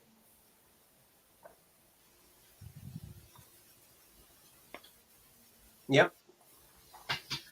You got filming in for 62. And we will count. I just think that's really interesting. So we will count this down. 10. If there are no questions on it. 10, 9, 8, 7, 6, 5, 4, 3, 2, 1. That's it. Introduced in the 1880s, still being manufactured by another company, same mold, 1914. Can you imagine walking into a confectioner's store or a candy shop or a soda fountain, and in the Victorian or the Edwardian days, and there it sits? It could be sitting on your dining room table. It's going to be sitting on somebody's. Well, it's going to sit on Terry Trahan's table for 102. It's going to sit on Terry Trahan's table. All right, Terry. You got a lot of bids on that one. That was very popular. You'll get all that documentation, Terry, when I ship it to you. And could I have the final price on that, Heather? 102. 102. Thank you, Terry. And thank you, everyone who placed bids. Gosh, it's hard to decide. I'm never going to get through all of this glass tonight, but shall we keep on going? We've got almost 400 people here, and it's only 20 of 9. Well, yeah, 20 of 10. I think we're doing a good pace. I think we better keep going. This, I think, is one of my favorites tonight. I can't believe how it arkles. Let me get it out of here. This is, for my inventory, number 11. This is pattern number 27. This thing is just beautiful. Mm-hmm. Now, this was manufactured by King & Son. Pattern number 27. They were from Pittsburgh. They operated from 1869 until 1891. 1891. And what happened in 1891? The Trust United States Glass was formed, and 17 companies from Pennsylvania to Ohio and West Virginia, and I think Indiana, they all fell under the roof. Didn't last forever, because can you imagine how difficult it was in those days? Telephone usage was just beginning. What's your start, Scott? 20. I am so sorry. No, that's fine. This was introduced to the public in 1888. It's also known as Noonday Sun and Sawtooth Bottom. Salty bottom. Take off the lid and look at the bottom. This thing That's transparent. sparkles. Now, these covered compotes or salvers, these were all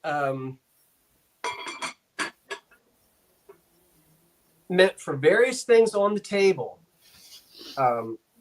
Different types of salads and things that you want to keep the flies out of. This thing is just, the condition is beautiful. It's very good quality glass. I have to give it up to King & Son because it's so clean and it just sparkles. And I think it's a lovely piece. Yeah, Florida Golden Girl for 100. We will count. Oh, where's Florida? Did you say Florida? Yes. Okay, Florida. I got your email and I am refunding you for a package that hasn't gotten to you. And if it gets to you, just, tell me. It doesn't matter. But I haven't done it yet. I just read that email maybe yesterday or the day before. I don't know what happened to that thing, but you get a full refund. Occasionally this happens. Something disappears, and I'll take care of it for you. And if it turns up, let me know. We'll count this beautiful thing down. 1888, 10, 9, 8, 7, 6, 5, 4, 3, 2, 1. That's it. This is so pretty. And I better put it down.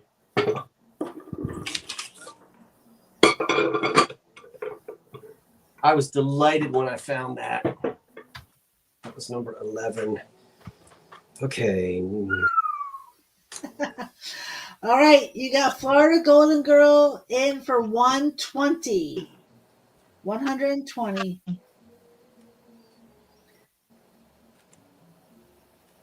Thank you, Jenny, for your bid. Thank you, Florida Golden Girl. I appreciate that. Thank you. Thank you, anyone else who placed bids on anything. I don't know where we are with our numbers, but we'll keep on going. I still have so many wonderful things to show you.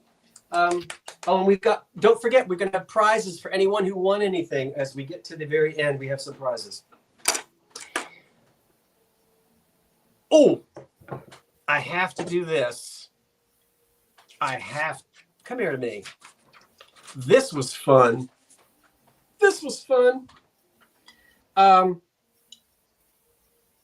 Oh, drat. Okay, number 85. Where are you? There you are. Okay. The minute I saw this in the store, I heard my father's voice. He loved these little Latin phrases. I had 2 years of Latin in grades 7 and 8, and I don't remember any of it because I was not interested. My father didn't study Latin, but he just loved history, and he was always teaching me, caveat emptor, let the buyer beware. Tempus fugit, time flies. The other one he would love to say was e pluribus unum. I can hear him now. I don't know why. E pluribus unum. So I found this dish right here that says e pluribus unum. Oh, cool. I know what it means. I bet you do too. What's wonderful about this? What's the start? It starts at 15. This thing has some history. The pattern is called eagle. And if you look at the handles, we've got the American eagle with the shield. Do you see it? Yep. Now, e pluribus unum. You know what that means. There's the e pluribus unum. And in the middle, I love it. It's pickles. Well, really cucumbers on the vine, but you know what I mean. See the pickles? Yeah. And the American eagles.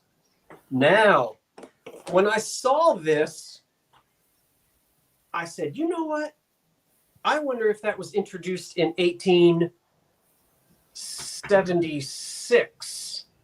And indeed it was, for the centennial. The 100 years of America. The centennial was right here in Philadelphia in 1876. This was introduced in 1876. Same year as the centennial. No surprise there that we've got the American Eagles, E pluribus unum, out of many, one, something like that. And I love the pickles. Telling you it's a wonderful dish to serve pickles in. So much history. Known as Eagle, made by Campbell and Jones Company of Pittsburgh, Pennsylvania. They operated from 1865 until 1886. Yeah, buying for 25. This was introduced in 1876. It's also known as Constitution, Cucumber, or E pluribus unum. There are reproductions that are marked AHRC.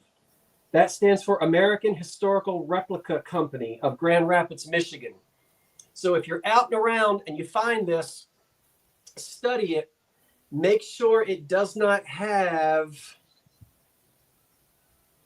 AHRC printed on it.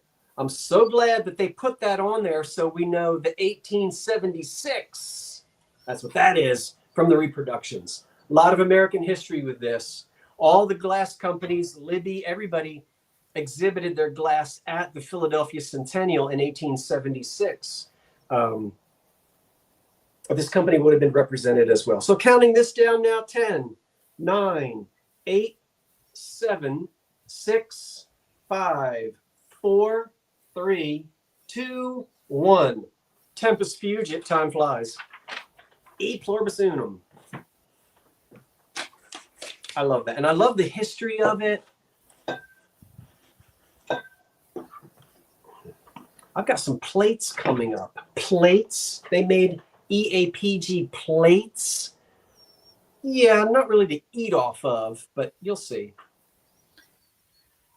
Okay, I have Gina Mackey at 45. If I can get a backup on that, please. Gina Mackey at 45. Gina Mackey? Yeah. Gina Mackey at 45. Okay. 45. Thank you so much. Thank you, Jeffrey. Next up, I've got two plates. Two of them. You're going to get both of them. This is the Fox Hall pattern made by Campbell and Jones of Pittsburgh, Pennsylvania. They operated from 1865 until 1886. These were introduced to the market in 1882. I've got two of them, $20, because we don't find two of these. $20 is where we start. Now you get both of them. You get them both. They were introduced in 1882. It's called the Fox Hall pattern, and you see they're flared up a little bit. I don't have a catalog that shows these, but they're in the database. That's where the information comes from, the Early American Pattern Glass database, and it is correct. You know, you can't trust what you see on eBay, Pinterest, Google. You can't. Worth Point, that stuff gets cut and paste and cut and paste, and somebody makes something up, or, you know, with good faith, somebody makes a mistake, and it's out of Pandora's box. But when you go to somewhere like the EAPG database, boy, I'll tell you what, they know their stuff, and they're not going to make mistakes on it. So when they say introduced in 1882, it means they found it in a catalog of 1882. So there it is. You get two of them, and they're sort of dinner plate size. We have no bids on this. I'm moving on because we've got a lot of glass to get through. Melody Morris has a bid of 20. We're going to count them down. Again, you get both, not dinner plates, but little plates to serve cucumber sandwiches on. 10, 9, 8, 7, 6, 5, 4, 3, 2, 1. That's it on those two Fox Hall plates from 1882. That was number 87. Okay.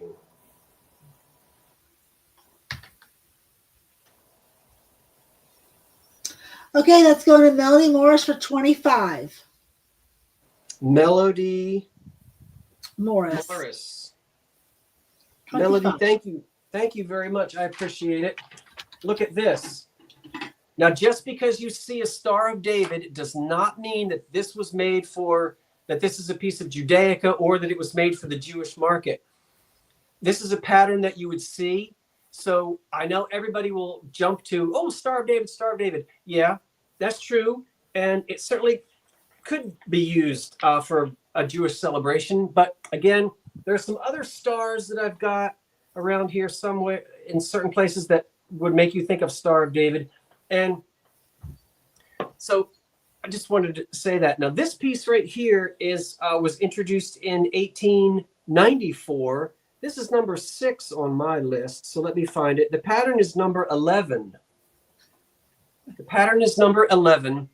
And it starts at 12. Sorry, thank you. Now, this was made by the Canton Glass Company. It is number 11, Star. They were in Marion, Ohio, and they operated from 1883 to 1899. This was introduced in 1894.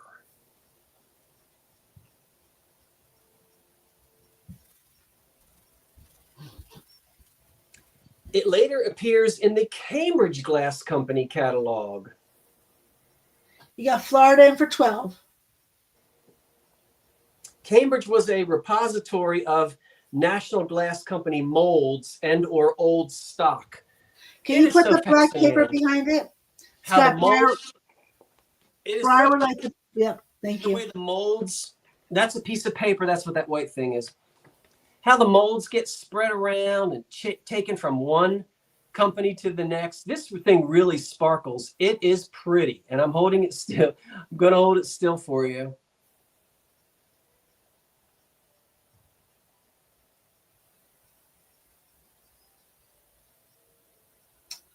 You're doing a good job holding that still. Oh, that's not easy for me. That's the stillest I've been all day. Yes, I'm sure it has. 9, 8. Introduced in 1894. 10, 9, 8, 7, 6, 5, 4, 3, 2, 1. That's it.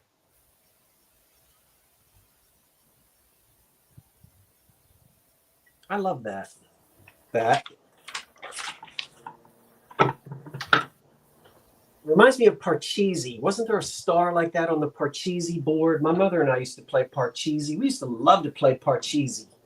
All right, that's going to Florida for $30. Florida gets that one for 30. Yes, And sir. that was number 6. Okay, 30. Florida.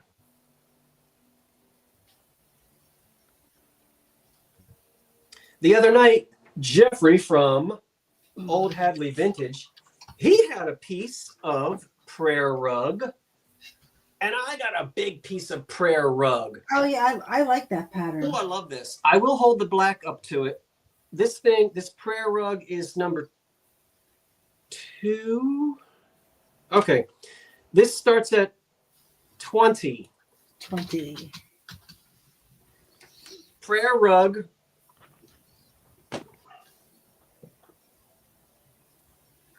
And you can see the prayer rug on it. Was introduced by Adams and Company of Pittsburgh, Pennsylvania. They operated from 1861 until 1819. What? 1891. 1891. Good girl. All right, Heather, you got it. My dyslexia is kicking in. And what happened in 1891? They got sucked up by the United States glass conglomerate, also known as Good Luck, Horseshoe, Prayer Mat, or Wheelbarrow, for obvious reasons. My favorite are the anchors. Look at the anchors Look at the anchors on the handles. There's the anchor. Someone was asking about the anchor platter. This is the one. Look. And there's the prayer rug in the middle and the horseshoe. This is so Victorian. And there are anchors on this side as well. Can you see it? Yes. This is the best way I could do this, was to hold up this little piece of black. I didn't really know how else to get you to see all of this last. No, that's So, working good. It's working good. introduced in 1891. It's a big serving platter, and we're going to count this down. Heads up, Jeffrey found a piece of this, sold it, and I don't know if he's going to let me tell you this or not, but I'm going to tell you anyway. He found another piece, and I forget what he said he found. Oh. So if you like this and you buy this from me tonight, Jeffrey's got another piece in this pattern that he's going to be selling. All right. Sue's being for 45. 10. At least he's going to be selling it now. He didn't tell me whether he was going to sell it or not. I guess he is now. 10, 20, 10, 9, 8, 7, 6, 5, 4, 3, 2, 1. That's it. Okay, he says it will be for sale Sunday. What did you get? A celery? So Jeffrey has a celery that matches that? Oh, wow. I think that's what he's alluding to. Oh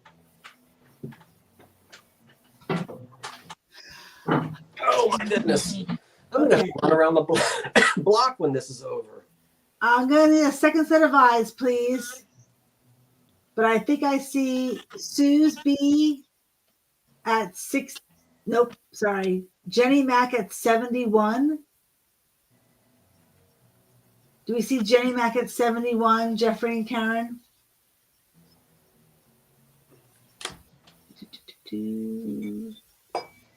Just need a backup comfort. Yep. Jenny Mac at 71.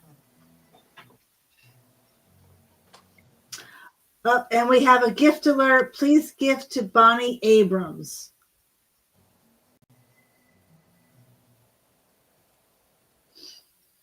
So Jenny is gifting that to Bonnie.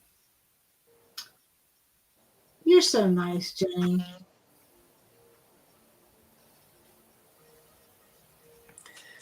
That was nice of you to do, Jenny. Congratulations, Bonnie. You're going to get a gift. And Jenny, that was nice of you to do that. Very nice. And thank you so much for that, for doing that. And thank you anyone else who placed bids on that as well. Question for you, boys and girls. It is now 2 minutes to 10. You ready to call it quits? We can always have an EAPG sale part 2. We could call it quits and just do the prizes, or I could sell a few more items. What do you want me to do? Keep going, or shall we call it quits? I'm still good. They're saying keep going. Well, I only see 2 people who said keep going. Sell a few more. Don't quit. Well, I guess if you have to go, you'll go, right? I mean, right. Huh? You got keep going. Go, baby, go. All right, we'll go a little bit more, and then we'll do the prize. Then we'll do the prizes. How does that sound? Let's sell just a few more things. I'm good, Joan. Thank you for asking. I'm good to go. And remember, if it's bedtime, I know David from Texas is hanging in there, and he doesn't mind jumping in if we're running too late for you. I think I'm still okay. Yep. Thank you so much, Heather. I took a nap, so. I'm delighted now to bring to you number 12. Well, we had fun with this one.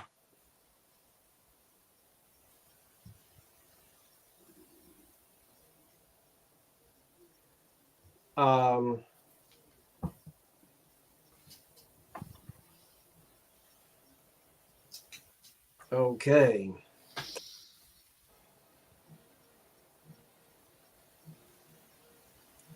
Bear with me for one moment, everyone, if you will. I knew that at some point I was going to get out of whack here. Let me just see. Yeah, all the history. They're loving all the history that's going with this as well, Scott and Karen. So thank you for all the history that you're bringing to it as well. Thank you, thank you, everyone. Karen, oh my gosh, we've had so much. Karen and I have had so much fun. And Karen, you know that you knew the database. Now you really know it because she has just had her eyes in that database, and you can't just put in a picture and find it like that. I encourage everybody to go to it, explore that database, have fun with it. Oh yeah. You really have to just mess with it and be in it for a while. It's really fantastic. Yeah, it's not easy just to go into it. I'm still learning about it. The searches, there's some wonderful searches in there.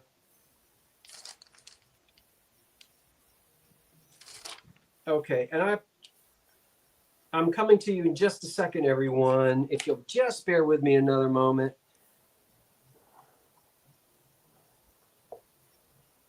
Miss Sarah is taking notes. She's gonna be ready for the quiz.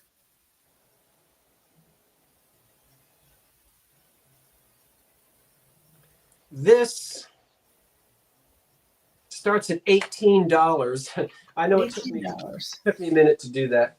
This is called. Oh, that's very pretty. Isn't it pretty? That starting at 16. The pattern is 18. You want 18 or 16? 18. Okay. The pattern is going to fool you because it doesn't look like hobnails. These are flat and they almost look like buttons, but it's called the hobnail. I know. This was made by McKee Brothers of Pittsburgh and then later Jeanette. This was introduced in 1886. Yeah, Randy at 20.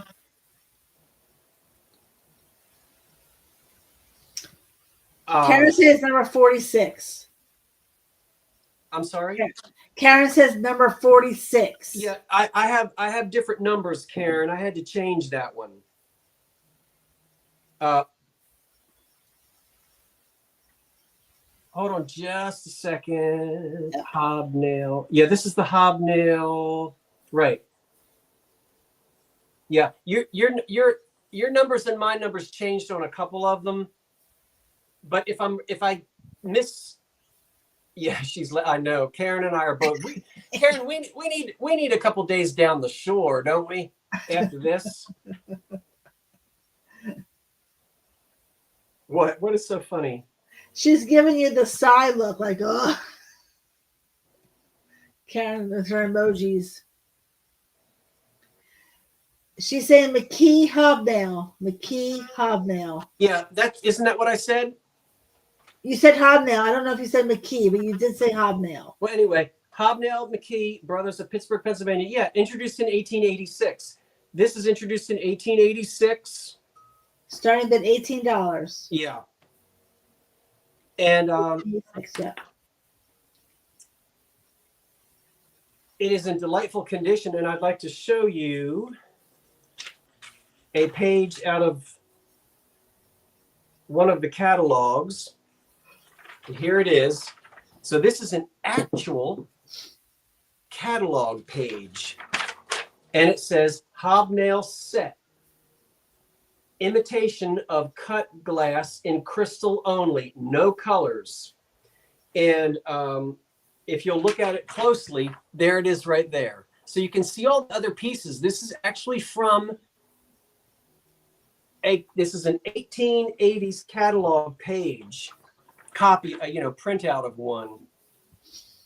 And there it is. It does look like the caning, Colleen, on a chair. It looks exactly like the caning on a pressed caned chair. You are right. But how about that? They called it hobnail by McKee. For 22. Introduced in 1886. And you'll get the catalog page and you can see there it is. Very nice. It's fun to also read the names of the other dishes. So we'll count this beautiful thing down. 10, 9, 8, 7, 6, 5, 4, 3, 2, 1. That's it. And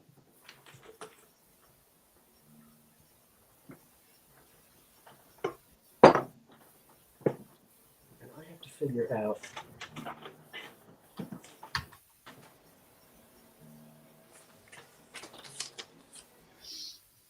Okay, that's going to PA Buzzard for 26.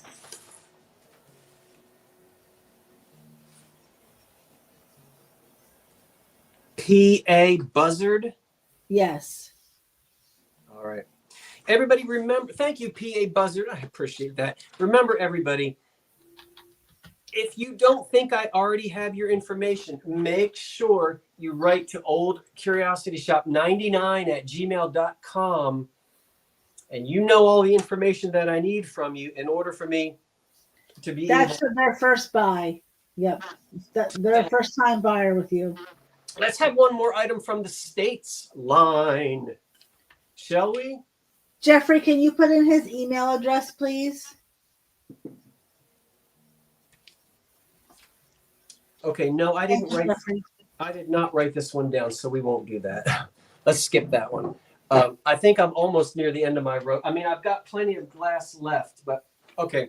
I'm going to do 2 more things, and then we'll probably do the prizes because it's already 5. It's 5 after 10, and I don't want to keep everybody up as I run my lips. We can always do part 2. We've got enough, but let's sell 2 pieces from the same pattern. Oh. Which I am delighted to do. Now, I'm going to sell them separately, but they are the same pattern.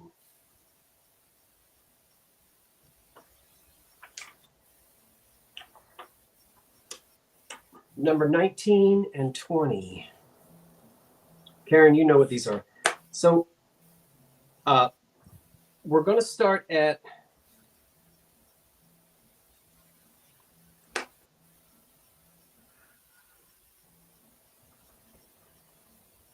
it's the same pattern. We're going to start with the cake stand. And the starting bid? $20.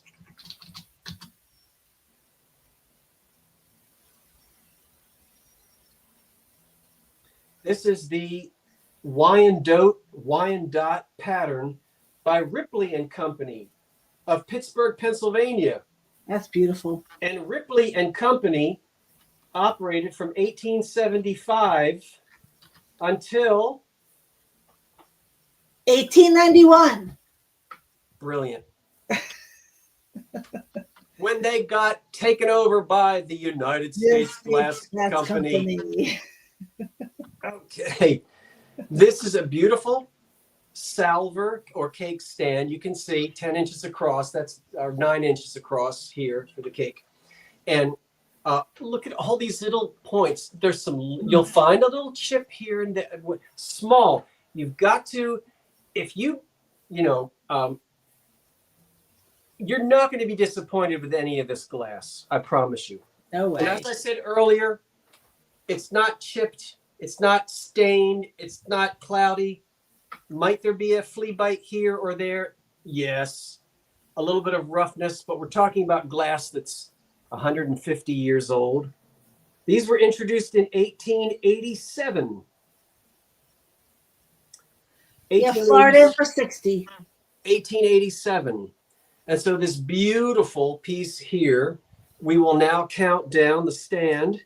10, 9, 8, 7, 6, 5, 4, 3, 2, 1. That's it. On the 1887, that's the name of the pattern there. I don't know how to pronounce it. See it?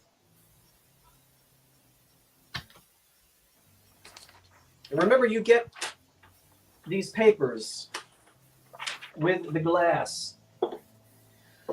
All right, that one is going to Briar Lee for 75.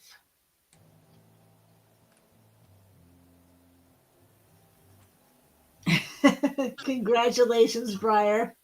Thank you, Brian. Yes. Huh? What's wrong? She's Next. excited. She's excited. Next, in the same pattern. Yeah. Same pattern as that. An uncovered compote starts at $20. That did not have a lid. Right, Karen Williams? Everybody wants to say it's missing its lid. That's beautiful. You have to study again, this is 1887, same Wyandotte pattern. You've got to study those catalogs, and Karen and I did. And Karen showed me, because anyway, this one, it flares out just a little bit. There is one with a lid, but the one that has the lid, you see all this fancy fluffy stuff down at the bottom? That looks like the top of a crown. That was actually repeated at the top of the mold. Oh, wow. And then the lid would fit down on it. And all of these would be standing up like that on the top. And it also didn't flare out. It was a straight cylinder, as I'm saying. Uh-huh. So that's the one that had a lid. That one didn't. So you're getting a piece as it was manufactured, and it's got some flowers etched on it as well. Banana pudding bowl. Yes. You Holly at 50. We will count the compote down from 1887. 1887. 10, 9, 8, 7, 6, 5, 4, 3, 2, 1. That's it.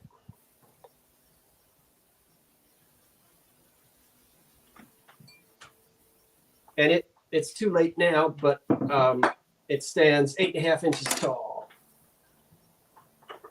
I didn't see that question until we got. Oh, gracious. Okay, that's going to Gina Mackey at 60. Gina, Gina Mackey at 60.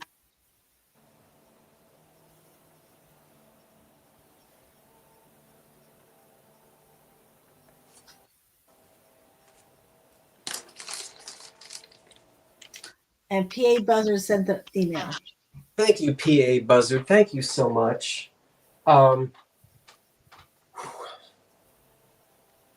Let's do some prizes. But before we go to the prizes, this has here he goes again. Karen, we have had so much fun. I will make sure that Karen is compensated. We're working that out between the two of us. She's happy for me to pay her in glass. But what I can't pay her for is the friendship that we've started. And I think we're going to be friends for a long time. This is so much fun, Karen. Thank you to everyone who is here tonight, who's still here, everyone who was moderating. Wow. Thank you. I couldn't have done it, really honestly, without the moderator, Heather, talking, and with my other moderators, David and Jeffrey and Karen. I hope I'm not missing anybody who's helping out. Dee also had volunteered if I needed somebody. Dee was going to step in, and it's so much appreciated. I always am willing to help any of you guys as well. All you need to do is ask me. It was fun. Well, now I want to give some things away. You have to have won something. You had to be a winner, and you have to still be here. I'm going to ask a question. The first person to answer the question in the chat. So if you will, everybody, let's halt the chat right now. Everybody stop chatting. Right? Don't say anything else. Because when I ask the question, we just want to see the answers jump in. That'll help our moderators, okay? Yes. So the person who gets the question right will win a Canton glass, pattern number 10, stem. This was made in Marion, Ohio, and it was introduced for sale in 1885. 1885. Someone is going to win, and I love this. You're going to have a wine goblet or whatever you want to drink out of it from 1885. If you can answer this question. Are you ready, moderators? Yep, we're ready. In what state was the first successful glass house established? Hint, it was one of the 13 original colonies. In what state was the very first successful glass house established? You have to have won something to participate. The winner is Jenny Mack, and the answer is New Jersey. New Jersey for the win! She must have watched the video. Aha! Everybody who's saying Massachusetts, Virginia, they didn't watch my video, did they? I am so proud to tell you that Caspar Wister, a German immigrant, had the first successful glass manufacturing anywhere in the 13 colonies right here on the soil in old South Jersey. Nice. Wisterberg glass, you can look it up, 1739, almost 100 years before Deming Jarvis up in Massachusetts. And the only reason that they stopped was because of the Revolutionary War, so they had to quit. They did make window glass. It's what's known as old South Jersey glass. And this was bucking the English because we weren't supposed to be making glass over here. But, you know, that's how it happened. Yes, in old South Jersey, and I'm so proud to mention that. So who did that go to? Jenny Mack? Jenny Mack. Okay, and I'm just teasing about not watching yesterday's video. Do you think it was the sand in the, like we had that sandy soil? Yes, and that's was one of the things that did it was the sandy soil. There was a river that would take you out to the bay. Yes, and there was plenty of virgin forest. You needed wood, so we had the sand, we had the wood, the pine barrens, and we had the inlets, which would take you out into the Salem River and then out into the Chesapeake Bay, and off you go. Okay.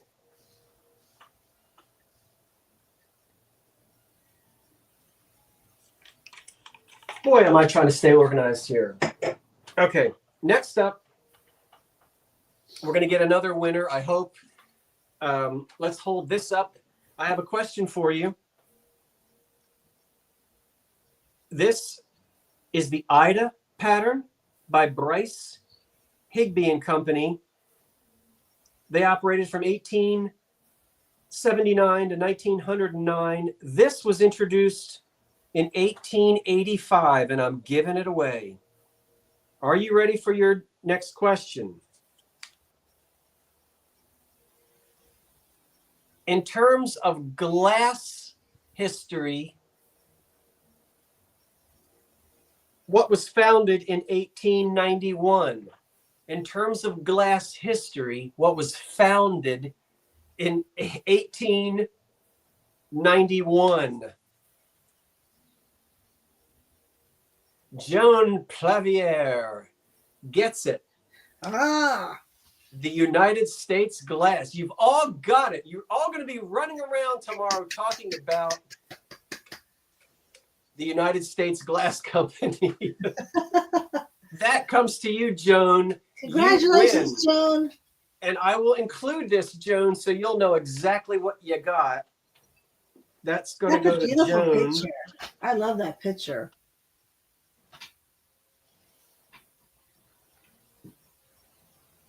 Look at my poor little lettuce that didn't have any water. Oh, no. They're really wilted. But the ones behind you are still going strong. Yeah. Yes.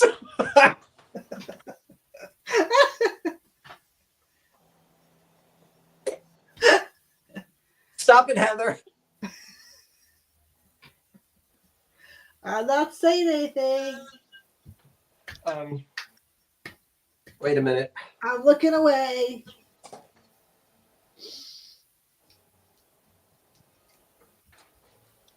I have one more prize to give out.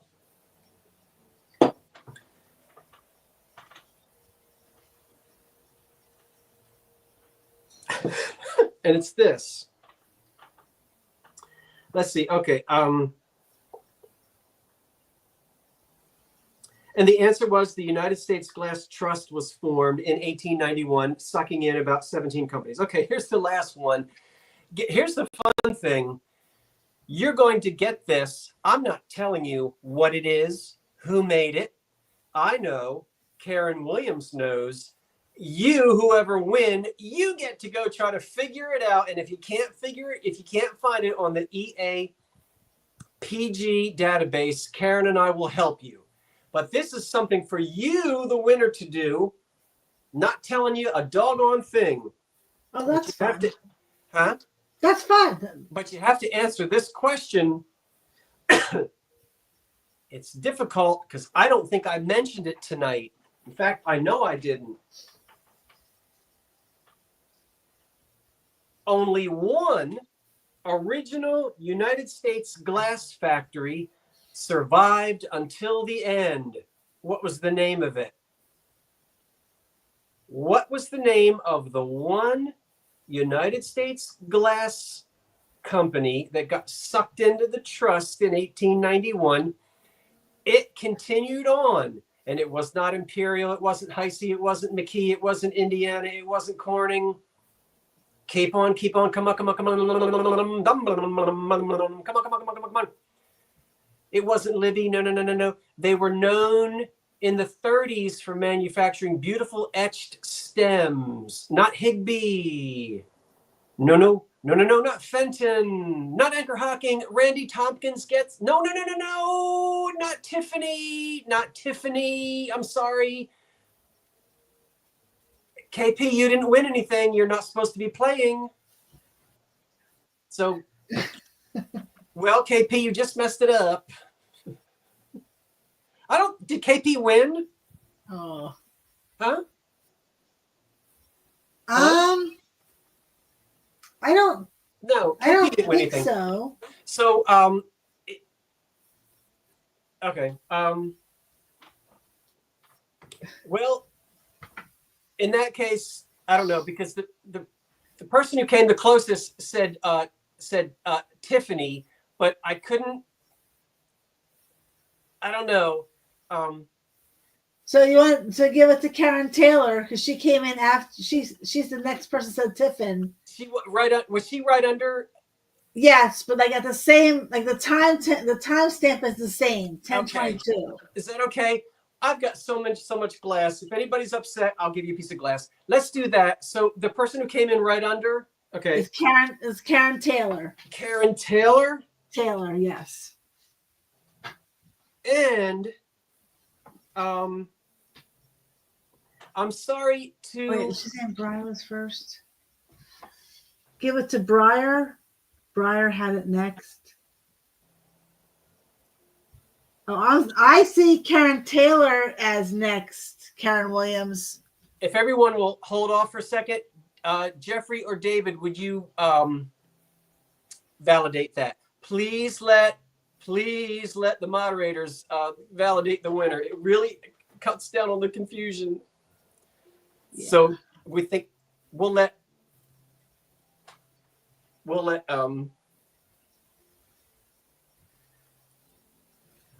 Jeffrey or David make sure that it's Yeah, let Jeffrey or David make that decision because Okay. I'm seeing something different. Karen's holding her breath.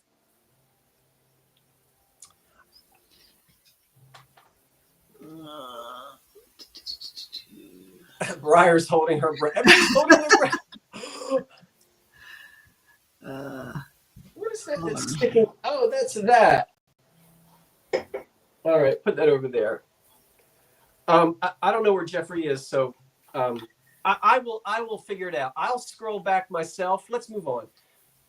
I'll Okay. actually, after everybody just it's fine, we're done. What I'll do is scroll back myself. He says it looks like Briar and not Yeah, Karen. because on YouTube is saying Briar Lee is first, and on StreamYard I see Karen as first. So I don't know which one you want to go with. I'll make a decision. I'm probably going to give a piece of glass to both. That settles it right there. Okay. There you go. So I have written down Karen Taylor and Briar Lee, and I think they both won something tonight. So yes, they did. Ladies, you both get some. I guess it's ladies. You both get something. Yes. And you'll have to be surprised. One of you will get that, and I promise you, one of you will get something else that you'll like. Is that okay? Can we do it that way? Very good. Very good. We'll do it that way. That's Karen says she's okay with that. Yep, they're both saying okay. Okay.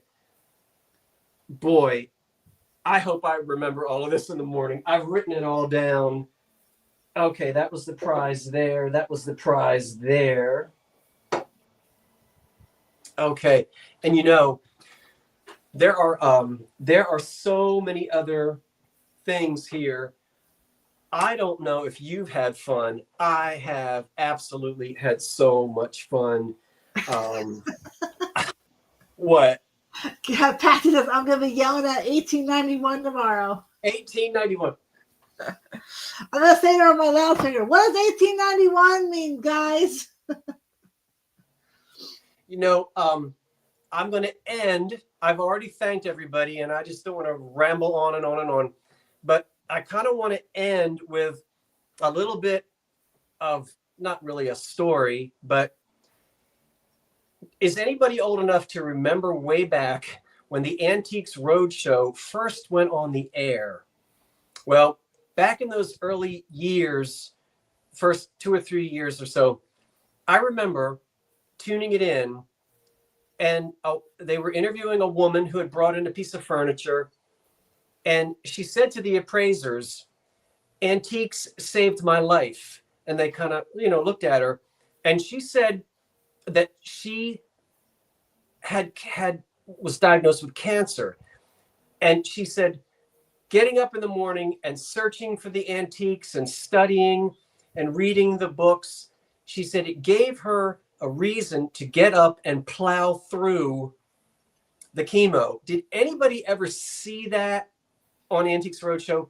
I remember watching that, and it really struck me again within the last couple of years, because I've gotten emails from folks who have said, gee, now I have this brand new hobby.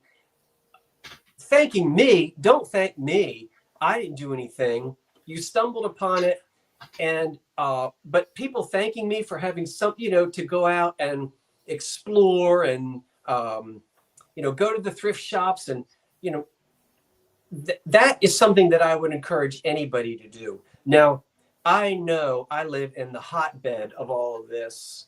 Where I am, I find it, but they had showrooms all over the country, and this glass was put in barrels and it was shipped by train, and you just might be surprised at that thrift shop. Get into that clear glass aisle, buy a piece of glass, and if you make a mistake, then redonate it, whatever. But you just might find a new hobby as well. So I wanted to share that with you and say we'll do it again sometime. Yeah, I think everyone wants to have a second show. That's the consensus. All right, what you doing next Thursday night? Just kidding.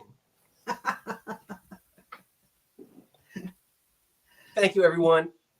I'll get those invoices out during the day tomorrow, and we'll see you again. I guess I'm not sure. Well, Heather, you're right here, so I know Jeffrey has a sale on Sunday at 7. You have David has a sale. Well, no, you have one on Tuesday night. Tuesday, yeah. Our next is Tuesday. Oh, Yep. I have one Monday night. I'll be back here Monday night. We Yep. covering everybody? I believe so. Yeah. Dee has it on Saturday, Jeffrey on Sunday, you on Monday, me on Tuesday, and David and Tammy on Wednesday. Okay. Yeah. Wonderful. Thank you, everyone. Thank you, Karen. Thanks, everyone. It's only 10:30. I'm going to go have some celery.